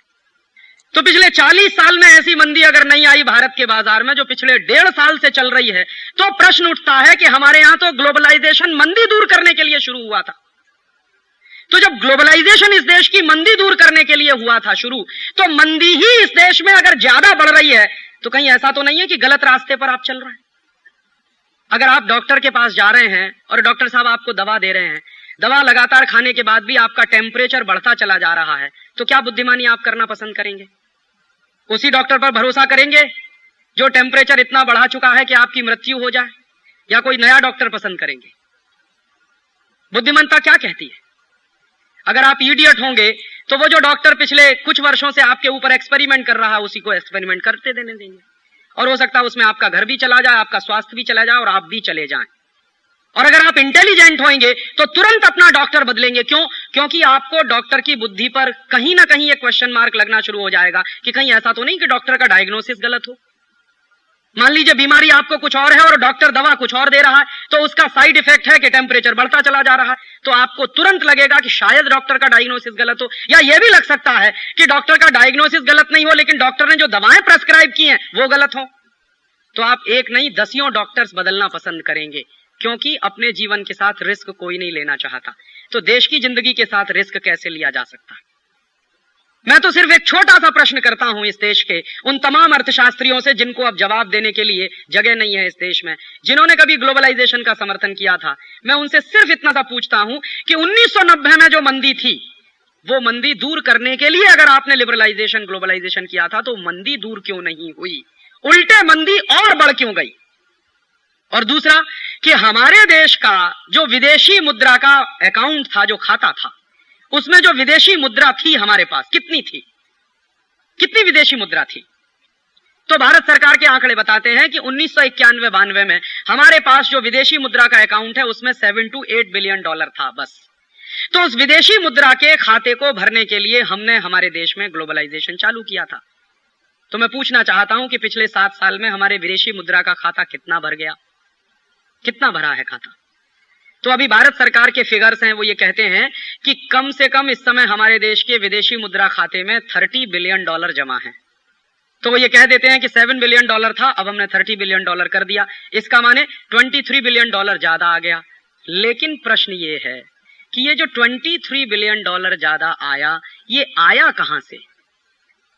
तो मुझको बहुत संतोष होता कि ये आया है, भारत का माल बेचा है विदेशी बाजारों में, उससे कमाई हुई है। बहुत अच्छी बात है, आपने $23 बिलियन की कमाई की है।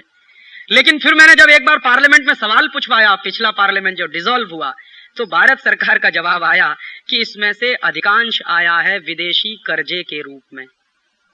तो किस बात की पीठ ठोकें भाई आपकी? विदेशी कर्ज ले लिया है तो ये चुकाना भी पड़ेगा, ये आपकी कोई आमदनी तो है नहीं। और दूसरा भारत सरकार का ये कहना है कि इसमें दो चीजों से ज्यादा प्रमुखता से पैसा आया है। एक तो ज्यादा आया है विदेशी कर्जे के रूप में, और दूसरा है FCNR डिपॉजिट। माने हमारे देश में फाइनेंशियल मार्केट जो खोला गया और विदेशों की जो वित्तीय पूंजी आना शुरू हुई, जो फाइनेंशियल कैपिटल आना शुरू हुई, उस फाइनेंशियल कैपिटल के माध्यम से कुछ पैसा आया है। तो ज्यादा पैसा विदेशी कर्जे के रूप में है और बचा हुआ पैसा फाइनेंशियल कैपिटल के रूप में। तो मैं आपको जानकारी दे दूं कि ये फाइनेंशियल कैपिटल किसी की सगी नहीं होती।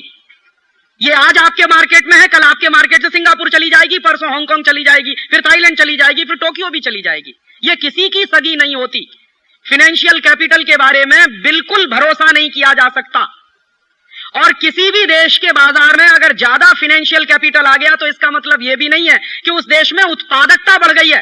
फाइनेंशियल कैपिटल माने सट्टा बाजारी में पूंजी ज्यादा आ गई आपके मार्केट।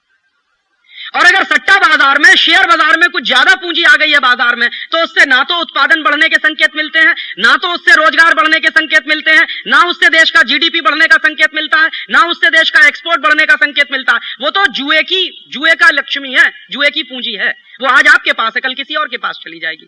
फाइनेंशियल कैपिटल तो अपना मार्केट ढूंढती रहती है, और जो आई वो जाना शुरू भी हो गई है। जिस दिन से फाइनेंशियल कैपिटल हिंदुस्तान में से जाना शुरू हुई है, उसी दिन से हिंदुस्तान का शेयर बाजार जमीन पर धराशायी है। एक एक महीने में कितनी फाइनेंशियल कैपिटल भारत से जा रही है? नवंबर के महीने में बॉम्बे स्टॉक एक्सचेंज के आंकड़े बताते हैं, नवंबर 1997 में 500 करोड़ की फाइनेंशियल कैपिटल यहां से गई है एक ही महीने में। कैपिटल दो तरह की होती है, एक तो जिसको मैं असली कैपिटल मानता हूं और एक उसको नकली कैपिटल। ये फाइनेंशियल कैपिटल वो नकली कैपिटल है, जिससे देश का ना तो उत्पादन बढ़ता है, ना देश में रोजगार बढ़ता है, ना देश का GDP बढ़ता है, कुछ भी फायदा नहीं होता। और असली कैपिटल होता है तो शायद उससे देश का कुछ फायदा होता है। तो असली कैपिटल का हुआ क्या? मैं अपनी बात नहीं कह रहा, 3 दिन पहले का नवभारत टाइम्स आप उठा के देख लीजिए, आज से ठीक 3 दिन पहले का। तो उसमें भारत सरकार के उद्योग मंत्रालय की तरफ से एक विज्ञप्ति छपी है। क्या विज्ञप्ति छपी है? उसमें उद्योग मंत्रालय कह रहा है कि पिछले 7 साल में हमने जितने एग्रीमेंट साइन किए विदेशी पूंजी भारत में लाने के, उसमें से सिर्फ 1/4 विदेशी पूंजी आई है। माने जितने प्रपोजल सैंक्शन हुए हैं पिछले 7 वर्षों में फॉरेन इन्वेस्टमेंट के, उन प्रपोजल्स में 25% प्रपोजल्स एक्चुअल इन्वेस्टमेंट में कन्वर्ट हो पाए हैं। पूंजी आई कहां है फिर मार्केट? आपने तो ढोल पीटा था कि पूंजी लेके आएंगे इस देश में, पूंजी क्यों नहीं आई आपके पास? और सच्चाई यह है कि जब इस देश में ढोल पीटा जा रहा था कि विदेशी पूंजी आएगी, विदेशी पूंजी आएगी, विदेशी पूंजी आएगी, और यह तर्क दिया जाता था, हमारे देश में कुछ अर्थशास्त्री यह तर्क भी देते हैं कि बाहर से इन्वेस्टमेंट के रूप में पूंजी आए वो ज्यादा अच्छा है बनिस्बत कर्जे में ली गई पूंजी के। तो उसका तर्क कहां जाता है? तर्क वहां तक जाता है कि हमने अगर कर्जे के रूप में पूंजी ले ली है बाहर से, तो उस पर जो इंटरेस्ट पेमेंट देना पड़ता है वो ज्यादा होता है बनिस्बत बाहर से आई हुई पूंजी पर लाभांश देने के। माने विदेशों से पूंजी आए, उस पर अगर डिविडेंड देना पड़े तो वो कम है बनिस्बत उसके कि बाहर से पूंजी आए और उस पर इंटरेस्ट पेमेंट देना पड़े। तो हिसाब लगा लीजिए, विदेशी पूंजी आई जिस पर लाभांश देना है वो सिर्फ 24%। तो क्या हुआ? इसका माने बाकी 75% कहां से आई? तो बाकी 75% आई है कर्जे के रूप में। ये सरकार खुद कह रही है, मैं नहीं कह रहा। 3 दिन पहले का नवभारत टाइम्स ये खबर दे रहा है। तो इसका माने ग्लोबलाइजेशन हैज फेल्ड 100%, क्योंकि जिन 2 बड़े उद्देश्यों के लिए आपने ग्लोबलाइजेशन किया वो दोनों उद्देश्य पूरे नहीं हुए आपके। तो हो क्या गया है? इसके उल्टा बहुत कुछ हो गया है इस देश में, जिसका विश्लेषण करना बहुत जरूरी है। और मैं मानता हूं कि पिछले 7 साल में जो कुछ इस देश में ग्लोबलाइजेशन के नाम पर हुआ है उस पर व्हाइट पेपर आना ही चाहिए पार्लियामेंट में। ताकि पता तो चले कि किसने क्या क्या किया है इस देश में। तो पिछले 7 साल में क्या हो गया है, कुछ उसका एक अंदाजा हम लगा सकते हैं कि ग्लोबलाइजेशन के नाम पर पिछले 7 वर्षों में हमारी करेंसी का 120% डिवैल्यूएशन हो चुका है। मई के महीने में $1 18 रुपए का था, अब $1 40 रुपए का हो गया है। तो 120% डिवैल्यूएशन हो चुका है। इसका नतीजा क्या निकला कि आपका जो निर्यात है दुनिया के बाजारों में, जो एक्सपोर्ट है, वो एक्सपोर्ट खड्डे में जा रहा है आधे से ज्यादा। मतलब क्या है इसका कि पहले जब आप दुनिया के बाजार में $1 कमाने के लिए माल बेचते थे तो आपको 18 रुपए का माल बेचना पड़ता था। अब उसी $1 को कमाने के लिए जब आप माल बेचते हैं तो आपको 40 रुपए का माल बेचना पड़ता है। डॉलर तो एक ही आ रहा है ना, माल आपका 40 रुपए का जा रहा है। 1991 में उसी $1 की कमाई करने के लिए हमको 18 रुपए का माल बेचना पड़ता था। आज उसी $1 की कमाई करने के लिए हमको 40 रुपए का माल बेचना पड़ता है। बात बहुत स्पष्ट है कि 60% सामान हमारा खड्डे में जा रहा है, माने हम मुफ्त में दे रहे हैं, उसमें से कुछ आ नहीं रहा। और एक दूसरा नुकसान क्या हुआ कि बाहर से जो हम इंपोर्ट किया करते थे वो इंपोर्ट का बिल बढ़ गया है। पहले हम अगर $1 का तेल खरीदते थे, डीजल खरीदते थे, तो उसके लिए 18 रुपया खर्च करना पड़ता था। अब वही $1 का डीजल और पेट्रोल खरीदने के लिए हमको 40 रुपया खर्च करना पड़ता है। निश्चित रूप से ऑयल पूल अकाउंट का डेफिसिट बढ़ा है पिछले 7 साल में, और सरकार खुद कहती है कि इस देश में पिछले 7 साल में ऑयल पूल अकाउंट का डेफिसिट लगभग 20,000 करोड़ के आसपास पहुंचा। तो नुकसान सबसे बड़ा आपका क्या हुआ कि एक्सपोर्ट तो आपका बढ़ा नहीं, शायद वॉल्यूम ऑफ एक्सपोर्ट बढ़ गया। इस तकनीकी बात को समझिए, पार्लियामेंट में कितना बड़ा झूठ बोला गया इन 2 व्यक्तियों के द्वारा, मनमोहन सिंह और चिदंबरम के द्वारा। ये पिछले 7 साल से दोनों लोग पार्लियामेंट को गुमराह करते रहे हैं, और मैं मानता हूं कि इनके ऊपर केस चलना चाहिए। क्या गुमराह किया इन्होंने 7 साल से पार्लियामेंट में कि हमारे एक्सपोर्ट्स बढ़ रहे हैं। जब भी सवाल आया पार्लियामेंट में, मेरे जैसे लोगों ने 3-3 बार सवाल पूछवाया कि एक्सपोर्ट की स्थिति क्या है, तो हमेशा इन्होंने कहा कि एक्सपोर्ट्स बढ़ रहे हैं, एक्सपोर्ट्स बढ़ रहे हैं, एक्सपोर्ट्स बढ़ रहे हैं। तो आंकड़े क्या देते थे कि पिछले साल हमने इतने टन एक्सपोर्ट किया, इस साल इतना ज्यादा। और इन दोनों लोगों को इस देश के लोग सामान्य रूप से बड़ा भारी अर्थशास्त्री बताते।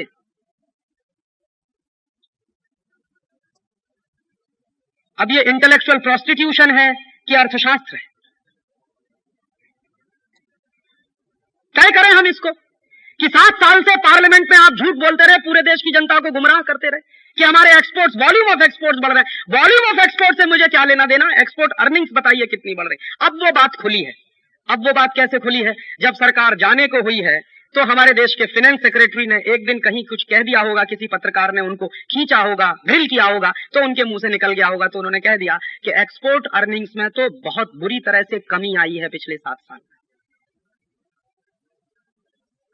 और अगर व्हाइट पेपर आए इस देश के पार्लियामेंट में तो आपको निश्चित रूप से पता चल सकेगा कि आपकी एक्सपोर्ट अर्निंग्स में कितनी कमी आई है। तो एक्सपोर्ट अर्निंग्स आपकी कम होती चली गई, इंपोर्ट्स बिल आपके बढ़ते चले गए। निश्चित रूप से क्या हुआ, ट्रेड डेफिसिट बढ़ गया। और 1991 में ग्लोबलाइजेशन के पहले जो ट्रेड डेफिसिट था इस देश में वो 2,000 करोड़ का था। आज ट्रेड डेफिसिट भारत सरकार के आंकड़ों के अनुसार 20,000 करोड़ का हो गया। तो 20,000 करोड़ का ट्रेड डेफिसिट लेकर हम बैठे हुए हैं, और ये रिकॉर्ड हुआ है। पिछले 50 साल में भारत की अर्थव्यवस्था में 20,000 करोड़ का ट्रेड डेफिसिट कभी नहीं हुआ जो अभी हुआ है इस समय। दूसरा का नुकसान हुआ कि आपके देश में विदेशी कंपनियों को ग्लोबलाइजेशन, लिबरलाइजेशन के नाम पर खुली छूट मिली। क्या कह के कहा गया कि अगर विदेशी कंपनी नहीं आएगी तो कंपटीशन कैसे होगा मार्केट में, और कंपटीशन नहीं होगा तो भारतीय कंज्यूमर को फायदा कैसे मिलेगा मार्केट में। तो विदेशी कंपनियों को खुली छूट देनी ही पड़ेगी ताकि डोमेस्टिक इंडस्ट्री कंपटीशन में आ सके। तो आप देखिए, जब ग्लोबलाइजेशन शुरू हुआ था, नया था, तो पेप्सी आया था, कोका कोला आया था, और इस देश में उनको बुलाया गया था। उसी के साथ साथ एक इंडियन कॉम्पिटिटर भी था, पार्ले प्रोडक्ट्स। तो उसका थम्स अप था मार्केट में, उसका लिम्का था मार्केट में, कोका कोला था मार्केट में, और लहर पेप्सी था मार्केट में। तो 2 बाहर से आई हुई कंपनियां थी और एक इंडियन कंपनी थी। और इंडियन कंपनी पार्ले प्रोडक्ट्स तो बहुत बड़ी है, इसके साथ साथ कैंपा भी था, चरणजीत सिंह वाला 777 जो बेचा करता था। और कैंपा के साथ साथ एक और था, गोल्ड स्पॉट। भले ही छोटी कंपनी थी लेकिन मार्केट में कॉम्पिटिटर के रूप में तो उनकी हैसियत थी ही। तो क्या हुआ कि नया जब ग्लोबलाइजेशन शुरू हुआ था तो ऐसा माना जाता है कि उस समय कंपटीशन नहीं था। कंपटीशन तो तब होगा जब मल्टीनेशनल को खुली छूट मिलेगी। तो उस समय क्या होता था, आप प्राइसिंग में पैरिटी करके देख लीजिए। हिंदुस्तान में जब पेप्सी नया बिकने के लिए आया, कोका कोला नया बिकने के लिए आया, तो उस समय पेप्सी की बोतल बिकती थी 3.25 रुपए की, 3 रुपए 25 पैसे की पूरे देश में। कोका कोला भी 3.25 रुपए का था। और थम्स अप उस समय 3.5 रुपए का था, तो थम्स अप वाले को भी अपने दाम कुछ कम करने पड़े, उसने भी 3.25 रुपए का किया।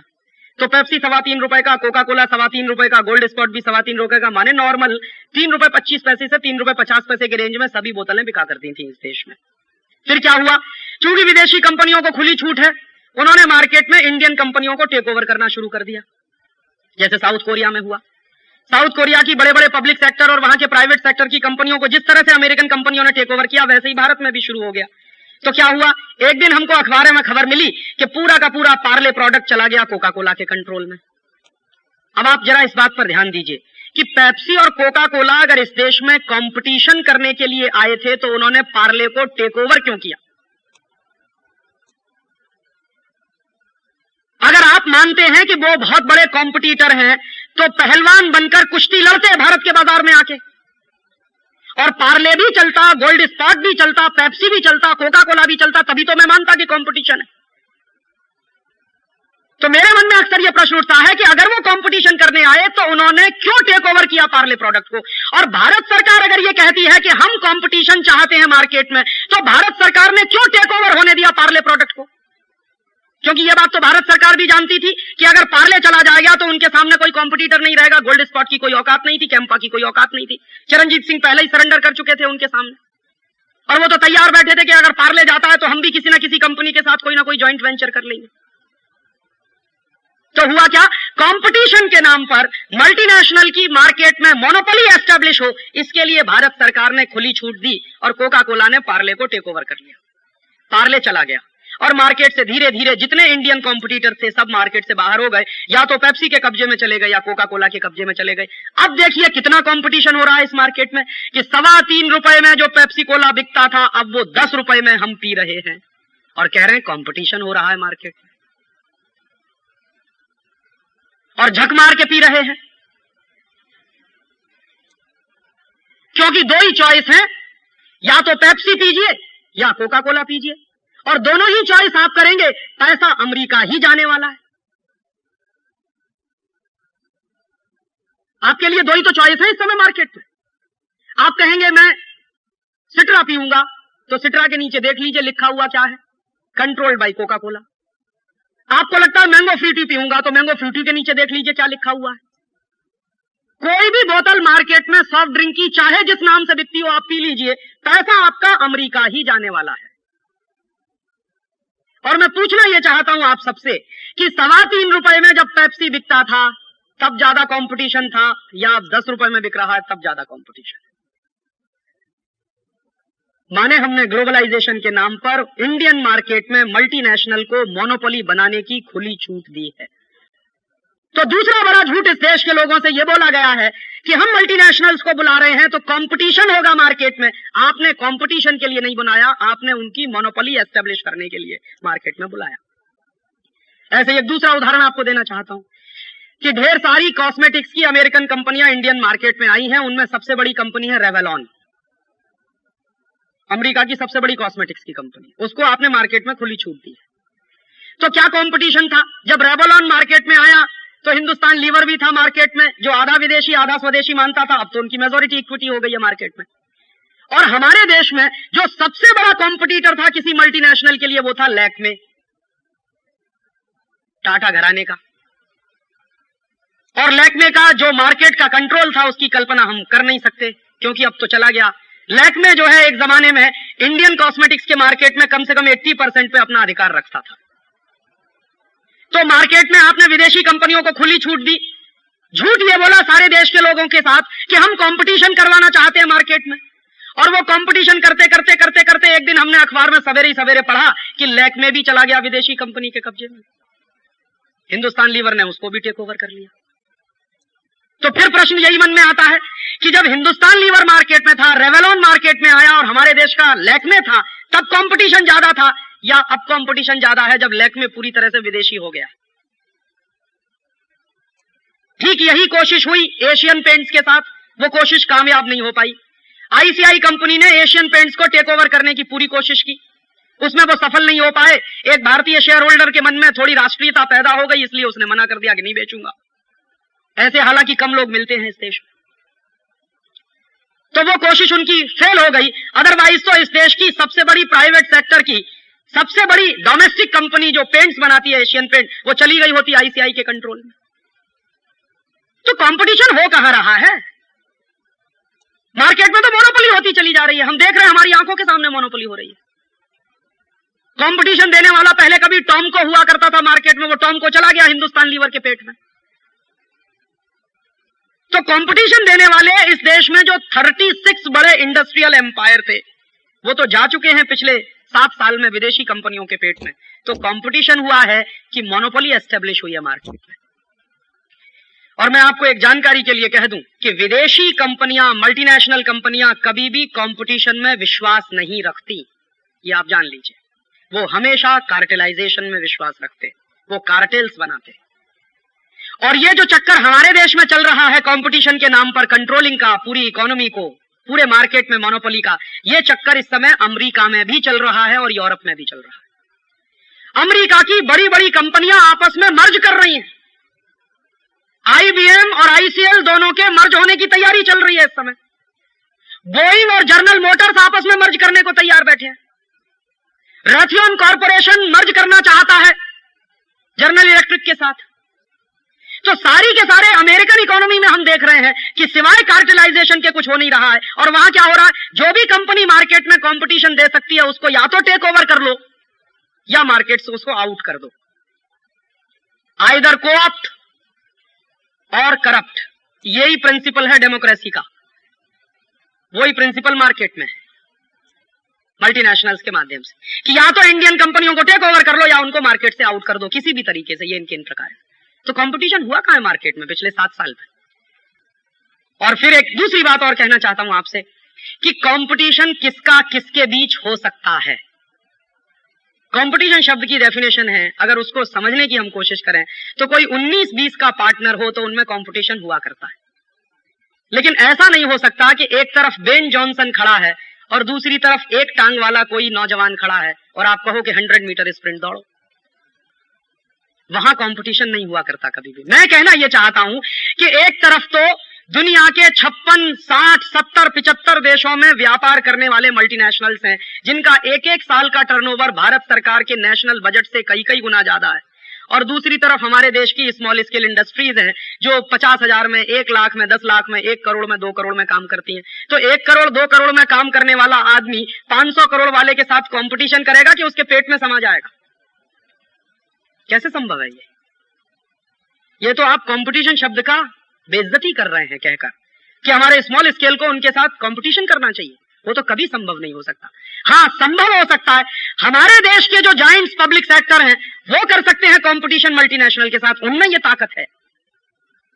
और हमारे देश के जो बड़े पब्लिक सेक्टर मल्टीनेशनल से कंपटीशन करने की शक्ति रखते हैं, जिनकी ये क्षमता है, उन्हीं पब्लिक सेक्टर्स को जानबूझकर भारतीय बाजार से बर्बाद करने की चाल चली जा रही है। मैं आपको चैलेंज के साथ कहता हूं कि अमेरिका की एनरॉन कंपनी को अगर टक्कर दे सकता है तो बीएचईएल दे सकता है। बीएचईएल में यह कुवत है कि वो एनरॉन को टक्कर दे सके। और बीएचईएल वालों का यह दावा है कि हमसे आप बिजली पैदा करवाओ तो ₹1.70 यूनिट में हम आपको देने को तैयार हैं। लेकिन बीएचईएल का आप प्रपोजल नहीं लेंगे, एनरॉन का लेंगे, क्योंकि वो ₹4.5 यूनिट में बिजली देने वाला है आपको। और आप कहोगे कि बीएचईएल कंपटीशन करे एनरॉन के साथ, वो कैसे संभव है? छोड़ दो ना मार्केट में। अगर आप ये विश्वास करते हो कि कंपटीशन होना चाहिए मार्केट में, तो आपने टेंडर्स इनवाइट क्यों नहीं किए हिंदुस्तान के पब्लिक सेक्टर से? क्यों आपने एनरॉन के साथ एग्रीमेंट होने दिया इस देश में? हो जाने देते, टेंडर्स इनवाइट होने देते, जिसका सबसे लोएस्ट बिड निकलता उसको प्रोजेक्ट मिलता। वो तो हुआ नहीं इस देश में। कंपटीशन हो कहां रहा है इस देश में? कंपटीशन के नाम पर आपके मार्केट में मोनोपोली स्थापित करने की कोशिश की जा रही है। और हमको जितनी देरी से समझ में आएगा उतना ही इस देश का नुकसान बहुत ज्यादा हो चुका होगा, क्योंकि अब तक 36 बड़े इंडस्ट्रियल एम्पायर जा चुके हैं विदेशियों के कंट्रोल में। और अगले 2-3 साल यही चलता रहा तो जो बचे कुचे हैं वो भी चले जाएंगे विदेशियों के पेट में। और तीसरी एक बात और कहना चाहता हूं कि ये जो ग्लोबलाइजेशन, लिबरलाइजेशन हुआ, इसने भारत के बाजार में, जैसे मैंने आपसे कहा, बहुत लोग कहते हैं कि अमेरिका ने देखो कितनी फ्री बना दी है अपनी पूरी की पूरी इकोनॉमी। मैं आपको जानकारी दे दूं, अमेरिका में एंटी डंपिंग के जो कानून चलते हैं इस समय, वो दुनिया में सबसे शक्तिशाली माने जाते हैं। अमेरिकन मार्केट में कोई भी कंपनी डंप नहीं कर सकती। और अमेरिकी सरकार ने सबसे मजबूत डिपार्टमेंट इस समय कोई बनाया हुआ है तो एंटी डंपिंग का डिपार्टमेंट है उनके यहाँ। और एंटी डंपिंग का जो लॉ है अमेरिका में, वो अभी मैंने देखना शुरू किया है कि देखें उन्होंने क्या किया है अपनी डोमेस्टिक इंडस्ट्री के प्रोटेक्शन के लिए। तो आप पढ़ेंगे तो आपको थोड़ा सा चक्कर आ जाएगा कि जिस अमेरिका के बारे में आपको गलतफहमी से प्रचार किया जाता है कि वो फ्री इकोनॉमी में विश्वास करने वाला देश है, अमेरिका 100% प्रोटेक्शन की इकोनॉमी में विश्वास करता है। और उसका सबूत है कि उन्होंने अपने देश में एंटी डंपिंग का कानून जो कभी बनाया हुआ था, उन्होंने 40 साल पहले उसको रिन्यू किया है और उसको इतना सख्त बना दिया है कि दुनिया के कोई भी देश का माल अमेरिकन मार्केट में डंप नहीं हो सकता। और अगर आपने डंप करने की कोशिश की तो वो आपको सबक सिखा सकते हैं। फॉर एग्जाम्पल, एक बार हिंदुस्तान के स्कर्ट्स एक्सपोर्ट करने वाले लोगों ने अमेरिकन मार्केट में स्कर्ट्स को डंप करने की कोशिश की, तो अमेरिकी सरकार ने बहुत सख्ती के साथ अपने कानून का इस्तेमाल किया उसका।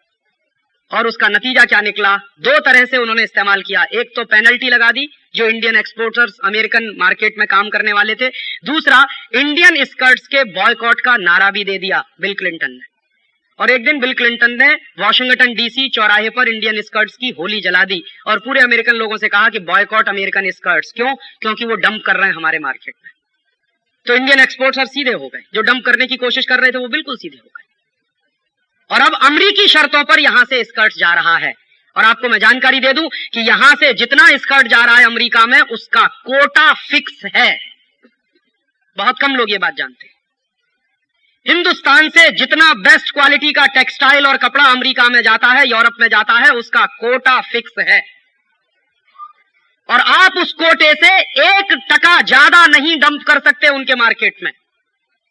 एक तरफ अमेरिका हमसे ये उम्मीद करता है कि तुम तुम्हारा पूरा बाजार खोल दो, तुम अपनी डोमेस्टिक इंडस्ट्रीज को प्रोटेक्ट मत करो। दूसरी तरफ अमेरिका अपनी डोमेस्टिक इंडस्ट्रीज को प्रोटेक्ट करने के लिए कोटा सिस्टम आज भी चलाता है। और हमारे पास सबसे ज्यादा एक्सपोर्ट करने लायक है क्या? हमारे पास एक्सपोर्ट करने लायक सबसे ज्यादा अगर है तो या तो टेक्सटाइल है या हमारे पास कुछ प्राइमरी प्रोडक्ट्स हैं। दोनों ही स्थितियों में उन्होंने कोटा फिक्स कर रखा है, आप इससे ज्यादा कर नहीं सकते। और कैसे अमेरिकन इंडस्ट्रीज को प्रोटेक्ट किया है अमेरिकन गवर्नमेंट ने, उसकी समझ देखिए, सूझ देखिए कि भारत से कालीन निर्यात होता है, गलीचा, पता नहीं मराठी में उसको क्या कहते हैं मुझे मालूम, कारपेट। तो कारपेट हमारे देश से बेस्ट क्वालिटी का एक्सपोर्ट होता, अमेरिका में जाता, यूरोप में भी जाता। तो हमारे कारपेट ने जब वहां मार्केट बनाना शुरू किया तो अमेरिकन सरकार ने हल्ला मचाना शुरू किया कि इंडियन कारपेट बनाने में चाइल्ड लेबर लगता, इसलिए इसको बैन करो। तो चाइल्ड लेबर के नाम पर हमारे देश के कारपेट पर उन्होंने कोटा फिक्स कर दिया। और देखिए इनका दो मुहा चरित्र देखिए कि अमेरिका में अगर 14 साल का बच्चा फैक्ट्री में काम करता है और पढ़ाई करता है तो कहते हैं ये सेल्फ सफिशिएंट है, सेल्फ रिलायंट है। और मेरे देश में कोई बच्चा अपने मां बाप के साथ मिलकर कालीन बनाता है अपने घर में बैठ के तो कहते हैं चाइल्ड लेबर है। ये दोहरा स्टैंडर्ड देखिए। और आपको मैं जानकारी दे दूं, ILO की रिपोर्ट के अनुसार अमेरिकन इंडस्ट्रीज में इस समय लगभग 20 मिलियन बच्चे हैं जो काम कर रहे हैं, जिनकी उम्र 14 साल के आसपास है। कोई प्रश्न नहीं पूछता कि तुम्हारे यहां चाइल्ड लेबर है। वहां वो कहते हैं कि ये तो इकोनॉमिक सेल्फ डिपेंडेंट बच्चे हैं, सेल्फ सफिशिएंट है, सेल्फ रिलायंट है। देखो कितना काम करते हैं, अपने पेट का भी जुगाड़ करते हैं और पढ़ाई भी करते हैं। तो मेरे देश में जब कोई बच्चा करने की कोशिश करता है तो कहते चाइल्ड लेबर है। तो जहां मेरा एक्सपोर्ट ज्यादा हो सकता था अमेरिकन मार्केट में, चूंकि मेरे पास कालीन बहुत अच्छी क्वालिटी का है, वहीं पर उन्होंने मार पीटना शुरू कर दिया। और फिर क्या कहना शुरू कर दिया कि इंटरनेशनल लेबर स्टैंडर्ड के अनुसार आपके यहां मजदूरी कम दी जाती है। तो आप जरा एक छोटी सी बात समझने की कोशिश करिए। दुनिया में कोई भी इंडस्ट्री जब चलती है तो उस इंडस्ट्री को चलाने के लिए जो सबसे महत्वपूर्ण चीजें होती हैं उनमें एक तो कैपिटल होता है, दूसरा लेबर होता है, तीसरा मैनेजमेंट होता है, चौथा रॉ मटेरियल्स होते हैं, रिसोर्सेज होते हैं, और पांचवा होती है विल पावर माने संकल्प शक्ति। तो किसी देश के पास कैपिटल ज्यादा है, किसी देश के पास नेचुरल रिसोर्सेज ज्यादा है, किसी देश के पास लेबर ज्यादा है, किसी देश के पास अपनी विल पावर ज्यादा, वगैरह वगैरह। तो ये तो पैरामीटर्स है ना किसी भी इंडस्ट्री को चलाने वाले। तो अमेरिका हमसे यह उम्मीद करता है कि आप अमेरिकन पूंजी के लिए भारत के बाजार को खुला छोड़ दीजिए। तो इसके पलट के मैं कहना चाहता हूं कि अमेरिका के पास चूंकि कैपिटल सरप्लस है तो मेरे पास लेबर सरप्लस है, तो अमेरिका अपना दरवाजा खोले मेरे लेबर्स को जाने के लिए। तभी तो ग्लोबलाइजेशन होगा, अदरवाइज ग्लोबलाइजेशन होने वाला कैसे है? अमेरिका की पूंजी मेरे बाजार में अगर बिना किसी बाधा के आना चाहती है तो अमेरिका के बाजार में मेरे लेबर को बिना किसी बाधा के घुसने का लाइसेंस दे दो, तो मैं मानता हूं कि तुम ग्लोबलाइजेशन की चाहक हो। अदरवाइज ये कैसे संभव हो सकता है कि अमेरिका की पूंजी मेरे मार्केट में घुसती चली जाए और मेरे लेबर्स अगर अमेरिका में जाना शुरू करें तो उन पे इमिग्रेशन की पाबंदियां लगाना शुरू किया जाए? ये कैसे संभव हो सकता है? और मैं इस बात में अपने आप को नीचा नहीं मानता। अमेरिका के पास कैपिटल सरप्लस है, मेरे पास स्किल्ड लेबर का सरप्लस है। जितना ज्यादा स्किल्ड लेबर दुनिया में चाइना के पास है, उसके बाद दूसरा नंबर हमारा है। तो जिसके पास जो चीज सरप्लस है उसी का तो एक्सपोर्ट कर सकता है। तो अमेरिका के पास कैपिटल का सरप्लस है, मेरे पास लेबर का सरप्लस है, दोनों एक्सचेंज करें तब तो हम मानेंगे कि लिबरलाइजेशन है, ग्लोबलाइजेशन है। और आपकी जानकारी के लिए बता दूं कि अमेरिका ने अपने इमिग्रेशन के कानून बदलना शुरू कर दिया है, यूरोप ने भी शुरू कर दिया है। फ्रांस जैसे देशों में तो यह डिमांड शुरू हो गई है कि इंडियंस को बाहर निकालो। फ्रांस में एक बड़ा भारी नेता है जिसका नाम है जियो मारियां लापें। जियो मारियां लापें प्रेसिडेंट का कैंडिडेट है इस बार, और वो कुछ वोटों से हारा। अगर वो जीत गया होता इस बार फ्रांस के इलेक्शन में तो मार मार के इंडियंस को उसने बाहर निकाल दिया होता, जियो मारियां लापें ने। उसकी पूरी पॉलिटिक्स इसी पे चलती है कि फ्रांस को बर्बाद कर दिया एशियन लोगों ने, इंडियंस लोगों ने, क्योंकि सस्ते दाम पर वहां मजदूरी करने को तैयार हो जाते हैं। तो यहां के लोग चूंकि सस्ते दाम पर वहां मजदूरी करने को तैयार हो जाते हैं, इसलिए उनके मार्केट में उनकी जॉब अपॉर्चुनिटीज कम होती चली जाती है। तो वो एशियंस के खिलाफ है, इंडियंस के खिलाफ है। वो तो अच्छा हुआ जीत नहीं पाया, नहीं तो फ्रांस में तो लाखों इंडियंस को बाहर निकलवा दिया होता। और इसके उल्टा हो गया, न्यूजीलैंड में पिछले 7 वर्षों में 1.5 लाख इंडियंस को बाहर कर दिया गया। कहां ग्लोबलाइजेशन हो रहा है? वो तो अपने डोमेस्टिक प्रोटेक्शन के काम कर रहे हैं। ये हम बेवकूफ हैं जो समझ नहीं पा रहे हैं। वो अपनी डोमेस्टिक इंडस्ट्रीज को प्रोटेक्ट करने के लिए बराबर कानून बदलते चले जा रहे हैं, हमको समझ में नहीं आ रहा। और आपको एक ताजा जानकारी दे दूं, हो सकता है आपको आश्चर्य हो जाए, मुझे भी आश्चर्य हुआ। अभी 15-17 दिन पहले मुझे पता चला अमेरिकन पार्लियामेंट ने अपनी डोमेस्टिक इंडस्ट्रीज को प्रोटेक्ट करने के लिए अमेरिकन पार्लियामेंट से एक कानून पारित करवा दिया है। उसका नाम है बाय अमेरिकन एक्ट। और मेरे एक दोस्त ने मुझको बताया कि मैंने तो उससे कहा कि बिना देरी किए हुए उस कानून की कॉपी मुझे चाहिए, मैं देखना चाहता हूं कि किया क्या है उन्होंने। और वो कानून की कॉपी मेरे पास आ गई है। और वो कानून पिछले 3 महीने से वहां डिस्कशन में था पार्लियामेंट में, अभी पारित हो गया। तो उस कानून को मैं आजकल पढ़ रहा हूं, तो कितनी चतुराई के साथ अमेरिका ने अपनी डोमेस्टिक इंडस्ट्रीज के प्रोटेक्शन की व्यवस्था की है। एक भी इंडस्ट्री अमेरिका ने ऐसी नहीं छोड़ी जो उस कानून की परिधि के बाहर हो। और उस कानून की प्रस्तावना में सबसे पहला वाक्य बहुत स्पष्ट कह दिया है कि चूंकि यह कानून अमेरिकन पार्लियामेंट से पारित हुआ है और अमेरिकन पार्लियामेंट सॉवरेन है, इसलिए कोई भी इंटरनेशनल लॉ इस कानून को बदलवा नहीं सकेगा। बात खत्म हो गई, किस्सा ही खत्म कर दिया उन्होंने। माने कभी हमारे जैसे देश WTO में जाएं, गेट में जाएं, उनकी शिकायत करें और शिकायत के आधार पर अमेरिकन डोमेस्टिक लॉज को बदलवाने की कोशिश करें, तो उन्होंने बिल्कुल स्पष्ट लिखवा दिया कि हमारी पार्लियामेंट सॉवरेन है और इस पार्लियामेंट का पारित किया हुआ यह कानून है, इसलिए इसको कोई नहीं बदलवा सकता। और अपनी डोमेस्टिक इंडस्ट्रीज को प्रोटेक्ट करने की इतनी सुंदर व्यवस्था उन्होंने की है। तो मैं प्रश्न ये पूछना चाहता हूं कि अगर अमेरिकन पार्लियामेंट में बाय अमेरिकन एक्ट पारित हो सकता है, तो इंडियन पार्लियामेंट में बाय इंडियन एक्ट क्यों नहीं पारित हो सकता?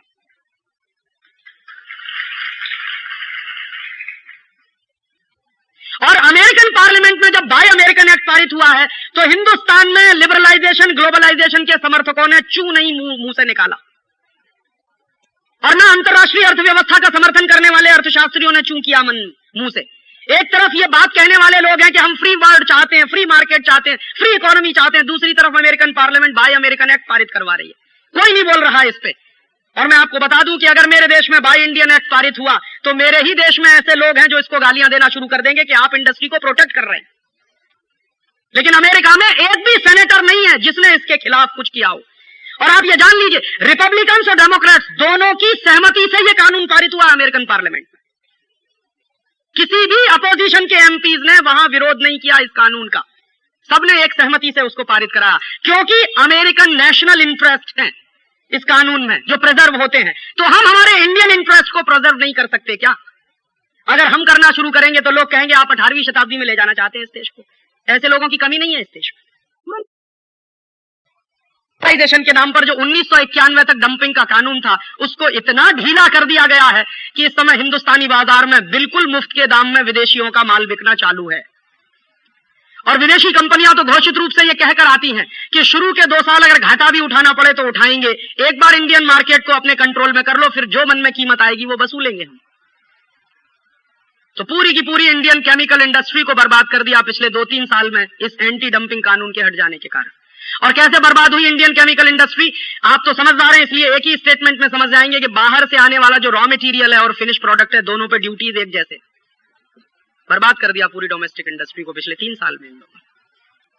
पूरी इलेक्ट्रॉनिक इंडस्ट्री को बर्बाद कर दिया इन्होंने, पूरी की पूरी पेपर इंडस्ट्री को बर्बाद कर दिया इन लोगों ने इस देश में।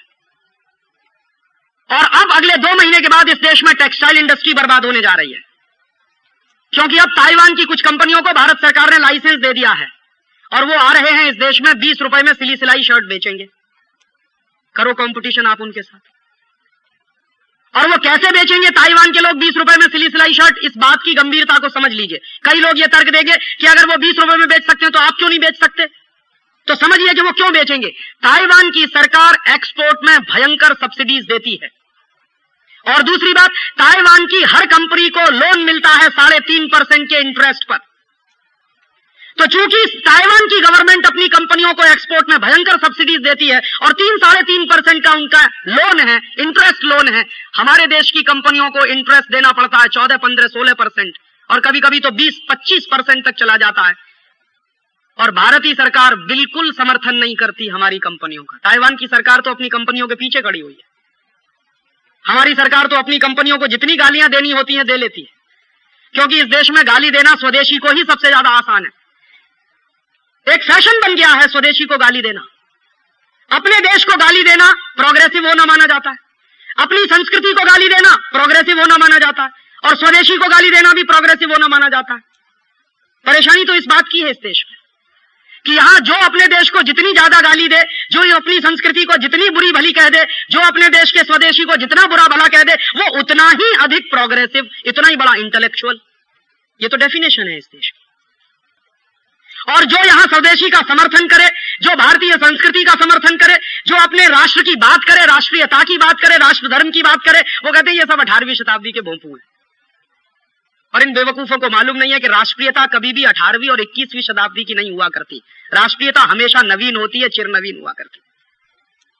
और स्वदेशी कभी पुराना नहीं हुआ करता। स्वदेशी जितना जरूरी 18वीं शताब्दी में था, उतना ही जरूरी 21वीं शताब्दी में भी है। नहीं तो अमेरिका को बाय अमेरिकन एक्ट नहीं बनाना पड़ता। बाय अमेरिकन एक्ट माने क्या? अमेरिका अपने देश में स्वदेशी को बढ़ाना चाहता है, सीधी सी बात। तो स्वदेशी जितना महत्वपूर्ण था 19वीं शताब्दी में, उतना ही आज भी है, और यह कभी पुराना नहीं हुआ करता। कई बार आप ये गलत स्टेटमेंट मत करिएगा कभी भी गलती से कि हम 18वीं शताब्दी में जाना चाहते हैं। ये 18वीं शताब्दी में जाना नहीं है। शायद आने वाली 21वीं शताब्दी के यही 2 बड़े नारे होंगे, स्वदेशी और सेल्फ रिलायंस। और हो सकता है ये प्रोग्रेसिव होने की एक बड़ी निशानी माना जाए। हमारे यहां तो तकलीफ ये है कि हमको किसी को राष्ट्रीयता की बात भी सिखानी पड़ती है तो जापान का उदाहरण देना पड़ता है। इससे ज्यादा तकलीफ की बात और क्या होगी इस देश में, कि मुझे मेरे देश में किसी को राष्ट्रीयता सिखानी है तो जापान का उदाहरण देना पड़ता है, फ्रांस देना पड़ता है, चीन का देना पड़ता है, फलाने का ढिमाके का। मैं मेरे देश के उदाहरण को देकर इस देश में राष्ट्रीयता नहीं सिखा सकता। ये प्रॉब्लम्स हैं इस देश की, सीरियस प्रॉब्लम्स हैं। और ये प्रॉब्लम सबसे ज्यादा इस देश में पढ़े लिखे लोगों में है, ये भी मैं आपको बता दूं। जो गांव में रहने वाला साधारण आदमी है वो तुरंत समझ जाता है कि राजीव भाई आप क्या कहना चाहते हैं, लेकिन जो जितना बड़ा डिग्री होल्डर है वो उतना ही ज्यादा तर्क करता है कि राजीव भाई आप कुछ कहना भी चाहते हैं कि नहीं कहना चाहते। पे भी इस देश में बहस हो सकती है, स्वदेशी पर भी बहस हो सकती है। ये वही वर्ग है इस देश में। और एक बात और कह दूं, ये वो वर्ग है इस देश में जो अंग्रेजों के साथ गुलामी में पला है, बड़ा हुआ है, अंग्रेजियत पे पला है, बड़ा हुआ है। तकलीफ इस वर्ग की ये है। और यही वर्ग था जो अंग्रेजों का सबसे ज्यादा समर्थक था इस देश में। इस देश में जिनको राय बहादुरी मिली है, उन लोगों पर जरा नजर तो डाल लीजिए कि वो लोग कौन थे जो अंग्रेजों के राय बहादुर के तमगे लिए छाती पे लगा के घूमते थे। वो सब इंटेलेक्चुअल लोग थे हिंदुस्तान में।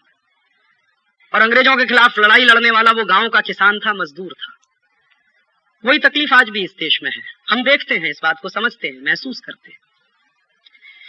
और अंत में आपसे एक दो बात और कहना चाहता हूं कि ये जो ग्लोबलाइजेशन, लिबरलाइजेशन के नाम पर जो कुछ हो रहा है इस देश में, उस पर गंभीरता से आंखें खोलकर जो सच्चाइयां हैं उनको सामने लाकर विचार करने की कोशिश करिए। और अगर आपको लगता है कि हम किसी गलत रास्ते पर जा रहे हैं तो पूरी ताकत के साथ उसका विरोध करिए, नहीं तो आपकी ईमानदारी का कोई मतलब नहीं है। 7 साल बहुत होते हैं किसी भी देश में एक एक्सपेरिमेंट को चलाने के, और 7 साल में हमको पता चल गया है कि रिसेशन भयंकर है, बेरोजगारी भयंकर है। इस ग्लोबलाइजेशन के नाम पर प्लानिंग कमीशन के आंकड़े बताते हैं कि 1991 में गरीबों की संख्या 32 करोड़ थी, अब गरीबों की संख्या 40 करोड़ हो गई है। 8 करोड़ लोग ज्यादा गरीब हुए हैं पिछले 7 साल में। गरीबी में जो हिंदुस्तान जी रहा है, ग्लोबलाइजेशन उसके लिए नहीं है। ग्लोबलाइजेशन तो इस देश में विदेशी कंपनियों के लिए है। और कोई मुझसे पूछता है कि राजीव भाई, अगर आप जैसे विचार का आदमी ग्लोबलाइजेशन करे तो क्या चीज ध्यान में रखेगा? अगर मेरे जैसे आदमी को ग्लोबलाइजेशन करने की जरूरत पड़ी तो मुझे हिंदुस्तान के गरीब दिखाई देंगे और न्यूक्लियस में वो रहेंगे, ना कि विदेशी पूंजी और विदेशी कंपनियां। अगर हमको ग्लोबलाइजेशन करने की जरूरत भी पड़ेगी तो हमारे पैरामीटर्स क्या होंगे? हमारे पैरामीटर्स विदेशी पूंजी के नहीं होंगे, हमारे पैरामीटर्स विदेशी कंपनियों के नहीं होंगे। हमारे पैरामीटर्स में होंगे हिंदुस्तान के 40 करोड़ गरीबी की रेखा के नीचे रहने वाले लोग। ग्लोबलाइजेशन से तो आपने इस देश के गरीबों को जिंदा रहने का भी अधिकार छीन लिया है, क्योंकि इस ग्लोबलाइजेशन के नाम पर 50 पैसे किलो वाला नमक अब 8 रुपए किलो में बिक रहा है। करोड़ों गरीबों को इस देश में सिवाय नमक के रोटी खाने के अलावा कुछ दूसरी चीज सपने में भी नहीं आती है। आप जिस वर्ग से आते हैं, आप शायद तुअर की दाल खा सकते हैं, बासमती चावल खा सकते हैं, 2 सब्जियां खा सकते हैं। हिंदुस्तान में 40 करोड़ लोग तो रोटी से नमक मिलाकर या रोटी को मिर्ची के साथ मिलाकर खाते हैं।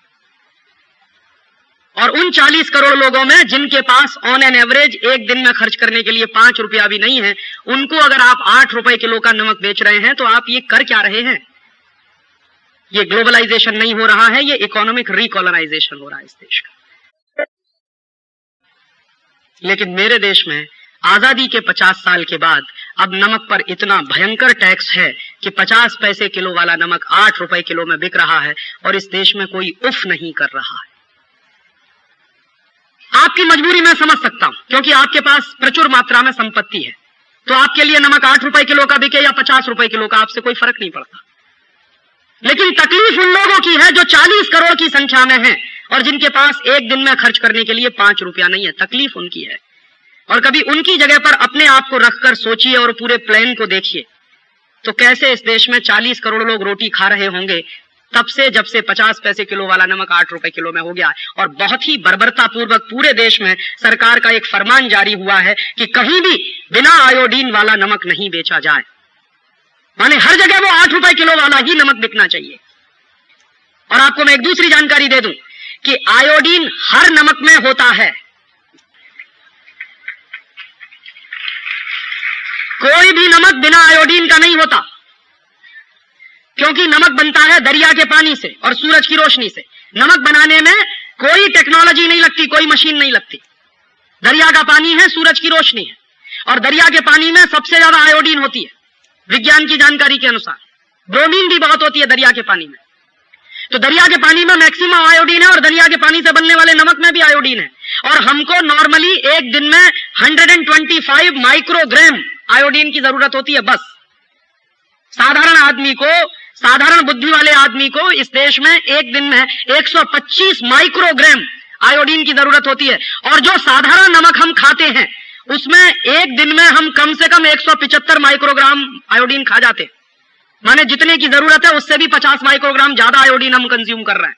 तो इस देश में आयोडीन की कमी कहां है? यह तो सबसे बड़ा झूठ है जो इस देश में बोला जा रहा है आजादी के 50 साल। और यह झूठ कब से बोला जा रहा है? यह झूठ तब से बोला जा रहा है जब इस देश में आजादी के 50 साल के बाद ग्लोबलाइजेशन और लिबरलाइजेशन के नाम पर एक परदेशी कंपनी को नमक बेचने का लाइसेंस दिया गया है। तब से यह झूठ बोला जा रहा है। और उस परदेशी कंपनी का नाम है अन्नपूर्णा। असली नाम है उसका हिंदुस्तान लीवर। उसने नमक बेचना शुरू किया है अन्नपूर्णा के नाम से। तो जब से हिंदुस्तान लीवर को इस देश में नमक बेचने का लाइसेंस मिला है तब से इस देश में ये आयोडीन का चक्कर चलाया इन कंपनियों ने। और मैं आरोप लगाता हूं इस देश के बड़े बड़े सेक्रेटरीज इस घोटाले में शामिल हैं, जिन्होंने गलत रिपोर्ट पेश करके इस देश में लोगों को यह डर पैदा कर दिया कि आपको आयोडीन की डेफिशिएंसी हो गई है, इसलिए आपको आयोडीन युक्त नमक खाना चाहिए। और मैंने जब पार्लियामेंट में सवाल पूछवाया एक एमपी के माध्यम से कि पूरे देश में आयोडीन की कमी के कारण जो बीमारियां हैं, जैसे घेंगा सबसे ज्यादा, उसके मरीज कितने हैं पूरे देश में, तो भारत सरकार का जवाब है कि भारत में जितनी कुल बीमारियों के मरीज हैं उसमें 0.3% मरीज घेंगा के हैं, और वो भी कहां है, भारत के पर्वतीय इलाके में, जो पहाड़ी इलाके हैं। और पर्वतीय इलाकों में कितनी आबादी रहती है इस देश की, मुश्किल से कुल आबादी का 5%। तो एक बार को मान भी लिया जाए कि इस देश में आयोडीन की कमी है, तो पर्वतीय इलाकों में कमी है, सामान्य इलाकों में आयोडीन की कोई कमी नहीं है। लेकिन पूरे देश में यह नाटक इस देश में चला, और यह नाटक करने के पीछे एक ही सबसे बड़ा सत्य है कि एक परदेशी कंपनी को नमक बेचना था और उस नमक से उसको करोड़ों रुपए का मुनाफा कमाना था, इसलिए उसने 50 पैसे किलो वाले नमक को 8 रुपए किलो में बिकवाना शुरू करवा दिया है आयोडीन नाम के धोखे के साथ। और कैसे लूट रहे हैं आपको, आजादी के 50 साल में इस देश में क्या चल रहा है, आयोडीन युक्त अगर नमक बनाया जाए तो 1 किलो नमक जो अभी बनता है कच्छ में, उसका कॉस्ट ऑफ प्रोडक्शन आता है 25 पैसा, तो 25 पैसे में 1 किलो नमक बन जाता है। और उस नमक में आयोडीन इंट्रोड्यूस करनी पड़े 1 किलो नमक में, तो कुल खर्चा होता है और 25 पैसा, माने 50 पैसे में 1 किलो नमक आयोडीन युक्त, अतिरिक्त आयोडीन युक्त नमक 50 पैसे में 1 किलो बन जाता है।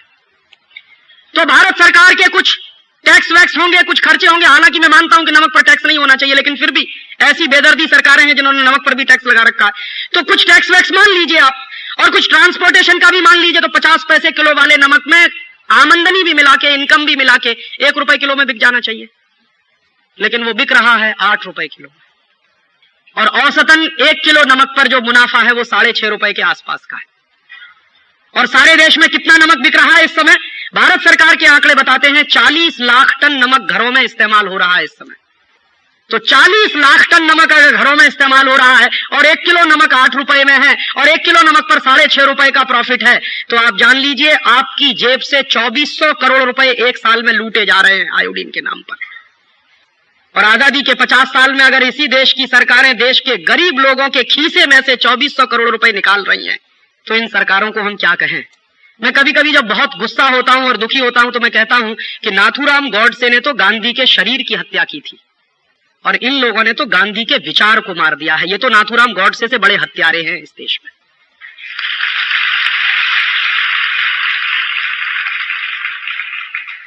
क्योंकि शरीर तो वैसे भी नश्वर होता है, आज रहेगा कल नहीं रहेगा। विचार महत्वपूर्ण होता है किसी भी आदमी का, और नमक सत्याग्रह इस देश में एक विचार था, क्रांति का एक प्रतीक था, हिला दिया था उस नमक सत्याग्रह ने पूरे देश को।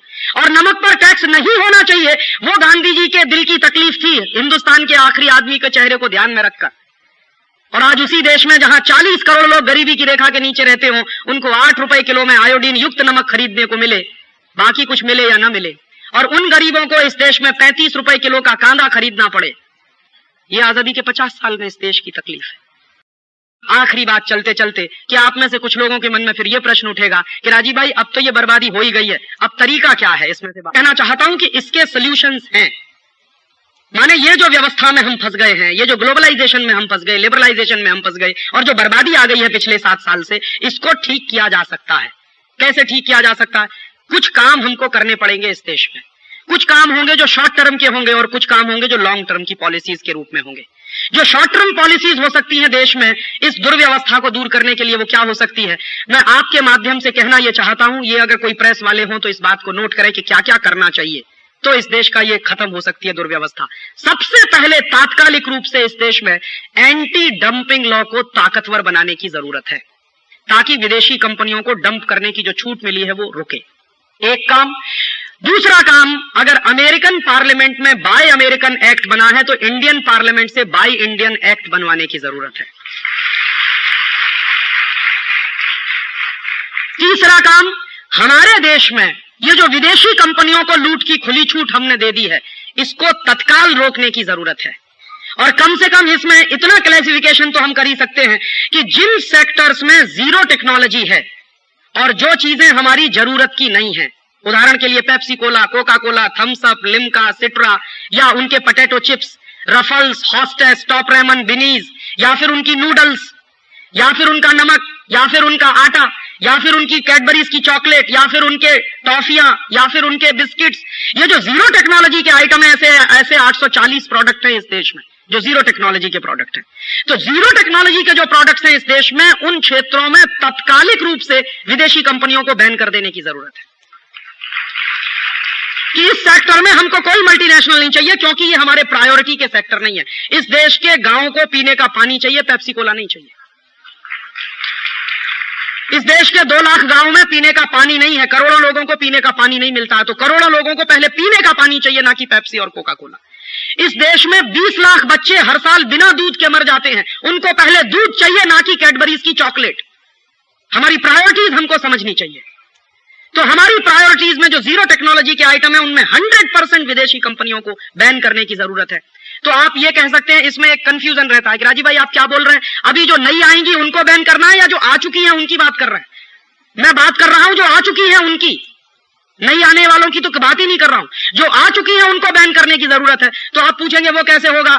आपके देश में एक सॉलिड एग्जाम्पल है, मुरारजी भाई देसाई ने क्या किया था 1977 में। 24 घंटे में कोका कोला को नोटिस दिया था भारत छोड़ने का। तो कोका कोला ने आंखें दिखाई थी कि आप अगर मुझसे भारत छोड़ने की बात कहेंगे तो आपको मुआवजा देना पड़ेगा। तो मुरारजी भाई ने कहा कि हाँ ठीक है, मुआवजा तो दूंगा, तो पहले तुम्हारी संपत्ति जब्त करूंगा, उसको बेचकर मुआवजा दे दूंगा तुमको।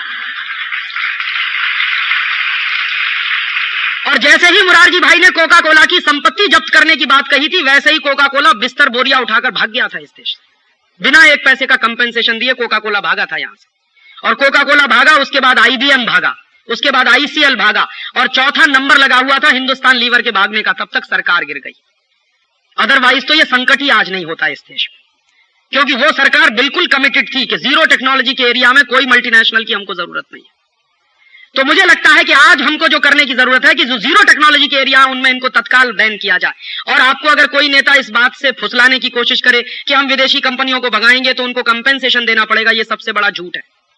जानते हैं क्यों? क्योंकि जीरो टेक्नोलॉजी के एरिया में जितनी मल्टीनेशनल्स काम कर रही हैं, उनके जो मेमोरेंडम ऑफ अंडरस्टैंडिंग साइन हुए हैं, सामान्य रूप से हर कंपनी के जो मेमोरेंडम ऑफ अंडरस्टैंडिंग साइन हुए हैं, उनमें 10 साल के अंदर उनको भारत से छोड़कर चला जाना चाहिए था, ऑलरेडी चला जाना चाहिए था। लेकिन 20-20 साल हो गए, 25-25 साल हो गए, 40-40 साल हो गए, वो छोड़कर नहीं भागे हैं। माने उनकी शर्तों के अनुसार उनको चला जाना चाहिए, वो इलीगल तरीके से यहां बैठे हुए हैं, तो उनको भगाने में एक पैसे का कंपेंसेशन नहीं देना पड़ेगा। और फिर एक काम और करना पड़ेगा कि फाइनेंशियल मार्केट में जो लूट मची हुई है उसको तात्कालिक रूप से बंद करना पड़ेगा। और फाइनेंशियल कैपिटल पर जो निर्भरता हमारी हो गई है, इस निर्भरता को खत्म करना पड़ेगा। और ये जो पूंजी के लिए कटोरा लेकर हम चले जाते हैं दूसरे देशों में भीख मांगने के लिए, ये भीख मांगना बंद करिए। भारत बहुत बड़ा देश है। और मैं तो कभी कभी कहता हूं, लेकिन ये मजाक में नहीं, गंभीर बात कह रहा हूं, हमारे देश में बंबई, दिल्ली जैसे शहरों में बेगर्स एक्ट बना हुआ है। आप जानते हैं, भिखारी अगर दिल्ली के हवाई अड्डे पर भीख मांगता हुआ पकड़ा गया तो उसको जेल में बंद कर देते। क्यों बंद कर देते? क्योंकि वो 50 पैसे की भीख मांगता है, 1 रुपए की भीख मांगता है।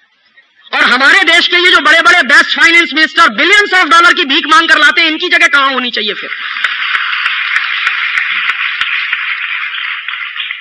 तो हमको भीख मांगना बंद करना है, विदेशी पूंजी की हमको जरूरत नहीं है। तो आप पूछेंगे वो कैसे? हमारे देश में स्वदेशी पूंजी ही इतनी मात्रा में है कि उसी का इस्तेमाल हम नहीं कर पाते। रिजर्व बैंक ऑफ इंडिया के फिगर्स हैं कि इस देश में जो GDP है वो करीब करीब 8 लाख करोड़ का है एक साल का। उसका 24% हमारे डोमेस्टिक सेविंग्स हैं एवरी ईयर।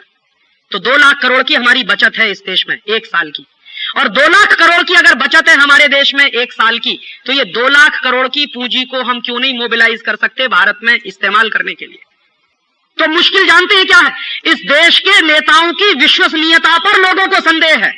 अन्यथा जो देश के लोग 2 लाख करोड़ रुपया बचत कर रहे हैं, वो पूंजी मार्केट में क्यों नहीं लगाई जा सकती? लोगों को भरोसा नहीं है सरकारों पर, नेताओं पर भरोसा नहीं है। और ये जो 2 लाख करोड़ की डोमेस्टिक सेविंग्स है, इसको हम बहुत आसानी के साथ 3-3.5 लाख करोड़ पर ले जा सकते हैं, बशर्ते कि हिंदुस्तान के हर घर में एक छोटा सा संकल्प आए कि मैं मेरे जीवन में गैर जरूरी सामान इस्तेमाल नहीं करूंगा। मेरी जितनी आवश्यकता है, मेरी जितनी जरूरत है, उतनी जरूरत पूरी करने के लिए मुझे जो सफिशिएंट लगेगा उतना ही इस्तेमाल करूंगा। माने हम हमारे जीवन में संयम और अपरिग्रह के सिद्धांत को लागू करें। तो संयम और अपरिग्रह का सिद्धांत अगर हम लागू करें तो यही 2 लाख करोड़ की पूंजी 3.5-4 लाख करोड़ पर पहुंच सकती है। और 3.5-4 लाख करोड़ की पूंजी इतनी है कि भारत सरकार से इस्तेमाल करते नहीं बनेगी। और क्या करना चाहिए? एक काम और करना चाहिए इस देश में। 5 साल तक इस देश में कोई टैक्स नहीं लिया जाएगा। क्यों? क्योंकि टैक्स ले लेके तुमने इतना खून चूस लिया है कि वो मरने वाला है। जो मरीज मरने वाला होता है तो उसको ऑक्सीजन दिया जाता है, खून नहीं निकाला जाता उसके शरीर में से। तो ये उद्योग व्यवस्था मरने को तैयार बैठी है, इसका खून मत पियो, इसको ऑक्सीजन दो। तो ऑक्सीजन कैसे दे सकते हैं? 5 साल के लिए पूरी इकोनॉमी को जीरो टैक्स बना दीजिए। 5 साल तक ना इनकम टैक्स लिया जाएगा, ना सेंट्रल एक्साइज लिया जाएगा, ना कोई टैक्स, और ये सारे डिपार्टमेंट बंद कर दीजिए। तो आप पूछेंगे सरकार का खर्च कैसे चलेगा? सरकार का खर्च बहुत आसानी से चल सकता है। कैसे चलेगा? हमारे देश में पिछले 50 साल में जितने घोटाले हुए हैं उन घोटालों का पैसा विदेशी बैंकों में पड़ा हुआ। और जानते हैं कितना पैसा पड़ा हुआ? हमारे देश के भ्रष्ट नेताओं ने जो घोटाले किए हैं उसका 140 अरब डॉलर विदेशी बैंकों में पड़ा हुआ है। 140 बिलियन डॉलर विदेशी बैंकों में पड़ा हुआ है। और ये जो 140 अरब डॉलर विदेशी बैंकों में है, ये रुपए में अगर आप कैलकुलेट करें तो 5.5 लाख करोड़ रुपया बैठता। तो 5.5 लाख करोड़ रुपया जो विदेशी बैंकों में हमारे देश के घोटालेबाज नेताओं का पड़ा हुआ है, ये वापस भारत में आना चाहिए। तो कैसे आएगा? बहुत आसान रास्ता है इसका। पार्लियामेंट एक कानून बनाए। क्या कानून बनाए? कि जो घोटालों के माध्यम से पैसा देश के बाहर चला गया है, ये पैसा राष्ट्र की संपत्ति है, ये नेशनल प्रॉपर्टी है।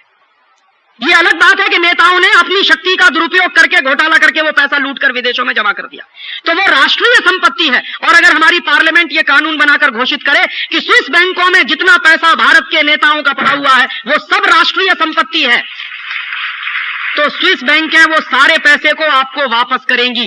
क्यों? क्योंकि स्विस बैंकों का अपना कानून है कि वो नेशनल प्रॉपर्टी नहीं रख सकते, प्राइवेट प्रॉपर्टी रखते हैं हमेशा। और उनके यहां अगर ये कानून बना है तो इसका फायदा हमको उठाना चाहिए। स्विस बैंकों में ये कानून है कि वो नेशनल प्रॉपर्टी कभी नहीं रखते, और अगर रखी उन्होंने तो उनकी बहुत बदनामी होती है, तो वो प्राइवेट प्रॉपर्टी रखते हैं। तो उनको बताया जाए कि ये प्राइवेट प्रॉपर्टी नहीं है, ये नेताओं के बाप की कमाई का पैसा नहीं है, ये देश के लोगों के खून पसीने की कमाई का पैसा है जो यहां से लूट कर ले जाया गया है। तो अगर इसको नेशनल प्रॉपर्टी डिक्लेयर कर दिया जाए तो 5.5 लाख करोड़ रुपया वापस आ जाएगा। और ये 5.5 लाख करोड़ रुपया उतना होता है कि भारत सरकार 5 साल तक टैक्स बिल्कुल लेना बंद कर दे तो भारत सरकार का बजट चल जाएगा। तो एक पैसे का टैक्स लेने की जरूरत नहीं। और अगर आप इस देश में 5 साल इकोनॉमी को जीरो टैक्स बना दीजिए तो जान लीजिए कि इस देश में ब्लैक मनी की पैरेलल इकोनॉमी, व्हाइट मनी की इकोनॉमी बन जाएगी। माने इनकम टैक्स का डिपार्टमेंट ही जब बंद हो जाएगा तो कोई मनी ब्लैक होएगी ही नहीं। और आपको मैं जानकारी दूं कि मनी मनी होती है, ब्लैक एंड व्हाइट नहीं हुआ करती। ये इडियोटिक कानून है जिनके कारण कुछ दिन ब्लैक मनी है, बाकी दिन व्हाइट मनी है। और ये मेरा एक दोस्त है इनकम टैक्स कमिश्नर, उससे मैं कई बार पूछता हूं कि तुम करते क्या हो साल में? तो कहता 25,000 करोड़ का इनकम टैक्स वसूलते हैं। मैंने कहा 25,000 करोड़ के इनकम टैक्स में ये बताओ कि पब्लिक सेक्टर की, भारत सरकार की कंपनियों का कितना है? तो कहते 15,000 करोड़। अब आप देखिए 15,000 करोड़ तो इस देश की राष्ट्रीय कंपनियों का है, उसको वसूलने में क्या लगना है? वो तो सरकार की एक जेब से निकल के दूसरी जेब में जाने वाला है। तो उसमें तुमने कौन सी बहादुरी करी है जो तुम वसूलने की बात करते हो? प्राइवेट कितना वसूलते हो? तो कहते हैं 10,000 करोड़। मैंने कहा 10,000 करोड़ का तुम पैसा वसूलते हो प्राइवेट, जिसको हम इनकम टैक्स कहें, इसमें से खर्चा कितना करते हो? तुम्हारे देश में जो पूरा इनकम टैक्स का डिपार्टमेंट है उसमें जो पलने वाले बड़े बड़े मगरमच्छ जैसे ऑफिसर है, इनकी तनख्वाह पर खर्चा क्या होता?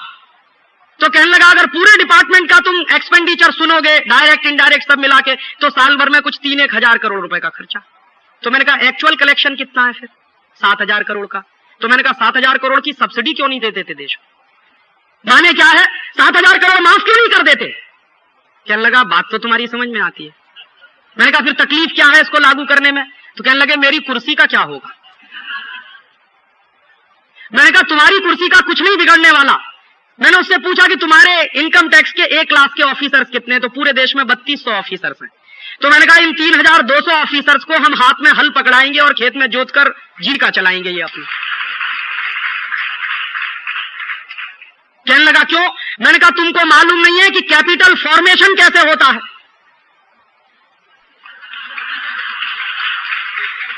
और चूंकि तुमको मालूम नहीं है कि कैपिटल फॉर्मेशन कैसे होता है, इसलिए दूसरे के खून पसीने की कमाई पर तागड़ धिंडरने की तुम्हारी आदत पड़ गई है। तो तुमको मालूम होना चाहिए कि कैपिटल फॉर्मेशन कैसे होता है। तो हल जोतो खेत में, जीविका मिल जाएगी इस देश में, क्योंकि धरती माता बहुत देती है। 2 जून की रोटी तो मिल ही जाएगी तुमको। तो कि बात कुछ समझ में आ रही है। मैंने कहा इससे भी ज्यादा सबसे महत्वपूर्ण बात जो समझनी चाहिए तुमको ये, मैंने उसी से पूछा कि तुम ये बताओ कि तुम्हारे इनकम टैक्स डिपार्टमेंट के कानूनों के कारण ब्लैक मनी कितना जनरेट होता है एक साल? तो कहने लगा लगभग 1.5 लाख करोड़ का। तो मैंने कहा जब तुम्हारा डिपार्टमेंट खत्म हो जाएगा तो क्या होगा? तो ये सब मनी व्हाइट हो जाएगा। तो अभी जब तुम्हारा डिपार्टमेंट है तो उसके कारण मेरे देश का 1.5 लाख करोड़ का नुकसान हो रहा है, माने वो 1.5 लाख करोड़ व्हाइट में नहीं है, ब्लैक में है। और तुम कर क्या रहे हो? तुम 7,000 करोड़ वसूल रहे हो उसमें से।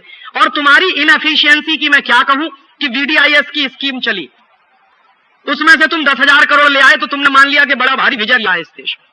और कैसे लिया है? वीडीआईएस के माध्यम से, जैसे शराबी पति अपनी पत्नी से मांगता।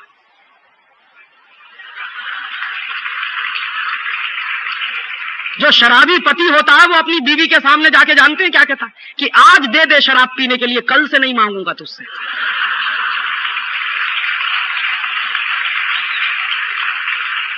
तो पत्नी क्या कहती है कि नहीं नहीं, तुम रोज यही कहते हो। तो कहते नहीं नहीं, आज के बाद नहीं पीऊंगा, तू दे तो दे।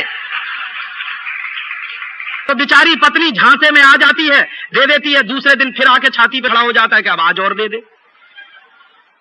माने वीडीआईएस चला, 31 दिसंबर तक दे दीजिए, फिर नहीं आएंगे आपके पास, यही तो था।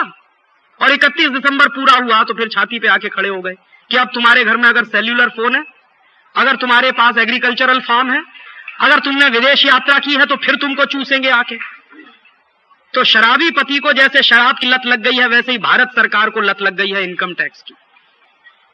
और एक दूसरी बात आपसे और कहना चाहता हूं कि अगर इनकम टैक्स डिपार्टमेंट खत्म हो गया इस देश में, सेंट्रल एक्साइज भी खत्म हो जाए, मैं तो इस देश में भगवान से प्रार्थना करता हूं, तो इस देश में 70% करप्शन खत्म हो जाएगा।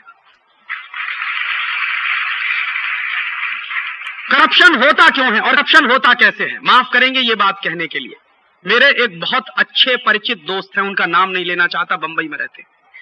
उनका एक दिन का डोनेशन जो है करीब करीब 5 से 10 लाख रुपए का है। एक दिन में डोनेट करते 5 लाख कम से कम, 10 लाख अधिक से अधिक। तो एक दिन मैंने उनसे पूछा कि आप ये जो डोनेशन करते हैं 10 लाख रुपए का, तो आपको बड़ी खुशी होती है? कि हाँ मुझे बहुत खुशी होती है। लेकिन 1 लाख रुपए का टैक्स देने हो तो 3-3 चार्टर्ड अकाउंटेंट रखे हुए हैं उन्होंने, मैनिपुलेशन करने के लिए। और आप लोग कर क्या रहे हैं? माफ करिएगा ये बात कहने के लिए, 1 रुपया इस जेब से निकलकर उस जेब में कैसे जाए, उसी में आपकी पूरी कसरत लगी हुई है। और मैं कहना यह चाहता हूं कि इस देश का बेस्ट ब्रेन लगा हुआ है 1 रुपया इस जेब से निकलकर उस जेब में कैसे ना जाने पाए या कैसे चला जाए। तो आप अपने इंटेलेक्ट का देश के हित में क्या इस्तेमाल कर रहे हैं? यह सीधा प्रश्न मेरा आपसे है। और आपको मैं एक जानकारी और दे दूं, आईसीएस बनने में, आईपीएस बनने में, आईआरएस बनने में जितनी मेहनत नहीं लगती, उससे कई गुना ज्यादा मेहनत चार्टर्ड अकाउंटेंट बनने में लगती है, ये मैं जानता हूं। तो जो मेहनत आपने की है उसका देश को कुछ तो लाभ मिलना चाहिए।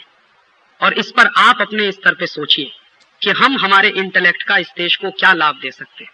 तो मैंने उनसे यही पूछा था कि आप 10 लाख रुपए का डोनेशन दे देते हैं लेकिन 1 लाख रुपए का टैक्स नहीं देते। तो जानते हैं उन्होंने क्या कहा कि राजीव तुमको मालूम नहीं, भारत के धर्म शास्त्रों में लिखा है कि कुपात्र आदमी को 1 पैसे का भी दान नहीं देना चाहिए।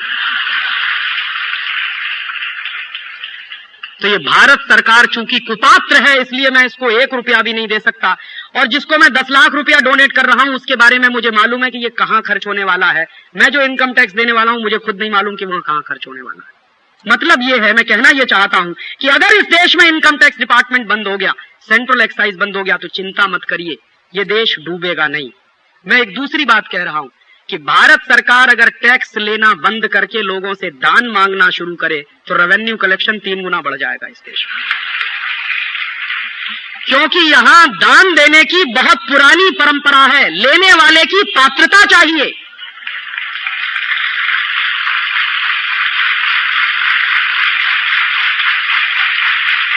और अगर लेने वाला इस देश में पात्रता रखता है तो देने वालों की कभी कमी नहीं है। राणा प्रताप को जानते हुए कि वो एक हारी हुई लड़ाई लड़ रहा है, भामा शाह ने अपनी थैलियां खोल दी थी। ये जानते हुए कि राणा प्रताप एक हारी हुई लड़ाई लड़ रहा है, भामा शाह के सामने दोनों विकल्प खुले थे। अकबर ने संदेश भेजा था कि आप चाहो तो आपकी पूरी संपत्ति की मैं सुरक्षा कर सकता हूं, आप मुझसे मिल जाओ। भामाशाह ने यही कहा था कि अकबर, तुमसे मिलने की तो बात मैं सपने में नहीं सोच सकता। मैं जानता हूं कि राणा प्रताप हारी हुई लड़ाई लड़ रहा है, लेकिन मेरी संपत्ति सुपात्र को ही जाएगी, कुपात्र को नहीं जाने वाली।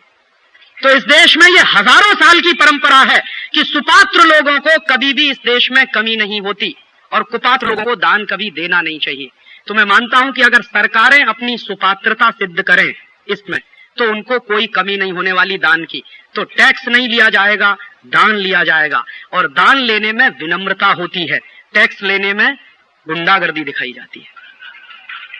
तो विनम्रता के साथ जब सरकार आपके पास आएगी और उनका ऑफिसर आएगा कि हमें केंद्र की व्यवस्था चलानी है, राज्य की कुछ व्यवस्था चलानी है, जिले की चलानी है, इसलिए आपसे दान चाहिए, तो आपका दिल खुद ब खुद पसीज जाएगा और आप शायद 1 लाख रुपए का टैक्स नहीं देंगे, लेकिन 10 लाख रुपए का दान कर देंगे। ये संभव है इस देश में, ये भारत में संभव है। ये मैं यूटोपियन बात नहीं कह रहा हूं। इस देश में हजारों साल ऐसे व्यवस्थाएं चली हैं। तो मेरा निवेदन ये है कि इस देश में अगर हम पूरी इकोनॉमी को 0 टैक्स बना दें और कोई टैक्स ना वसूला जाए, ये लॉन्ग टर्म की पॉलिसीज की मैं बात कर रहा हूं, तो इस भारत को आप सोने की चिड़िया फिर से बना सकते हैं। क्यों? मेरे एक दोस्त से मैंने एक दिन पूछा कि तुम जो उत्पादन करते हो उसमें ब्लैक कितना है, व्हाइट कितना है, एक्साइज की चोरी करने के लिए। तो उसने खुद कहा, राजीव 1:4 का रेशियो रहता है। हाँ, वो खुद कह रहा था मुझसे। तो मैंने उससे ज्यादा इंटेलिजेंसी से एक दूसरी बात पूछी कि मान लो तुमको सेंट्रल एक्साइज का डर नहीं रहे तो उसने कहा शायद इससे भी ज्यादा हो सकता है। वो फिर 1:4 नहीं है, वो 4:4 ही रहेगा, फिर चक्कर ही नहीं है कोई दूसरा। मतलब क्या है, आज जो भारत सरकार कहती है कि इस देश का जीडीपी 8 लाख करोड़ का है, मुझे ऐसा लगता है कि अगर सेंट्रल एक्साइज डिपार्टमेंट बंद हो जाए तो जीडीपी 16 लाख करोड़ का तो एक झटके में हो जाएगा इस देश में। परेशानी क्या होने वाली? तो परेशानी कहां है? परेशानी इस देश की व्यवस्था में है, जो अंग्रेजों ने बनाई थी आपको चूसने के लिए। वो व्यवस्था जब तक बदली नहीं जाएगी तब तक आप भारत को एक मजबूत आर्थिक देश नहीं बना सकते। तो तात्कालिक रूप से नीतियां क्या होनी चाहिए? तात्कालिक रूप से इस देश में नीतियां ये होनी चाहिए कि जो पिछले 7 साल में सत्यानाश हो रहा है जिन पॉलिसीज के कारण, उनको तत्काल रोकना चाहिए और एक नए रास्ते पे जाना चाहिए। और लॉन्ग टर्म की पॉलिसीज क्या होनी चाहिए? लॉन्ग टर्म की पॉलिसीज इस देश में इस टैक्सेशन के पूरे स्ट्रक्चर को खत्म कर देने की जरूरत है। और चलते चलते आपसे एक आखिरी बात कि ये होगा कैसे, कैसे संभव है? ये संभव है इस देश में एक बड़ी वैचारिक क्रांति की मदद से। और वो बड़ी वैचारिक क्रांति करेगा कौन? वो आप करेंगे, वो मैं करूंगा। इस देश में वैचारिक क्रांति का एक आंदोलन चलाने की जरूरत है और उस वैचारिक क्रांति के आंदोलन में आप, हम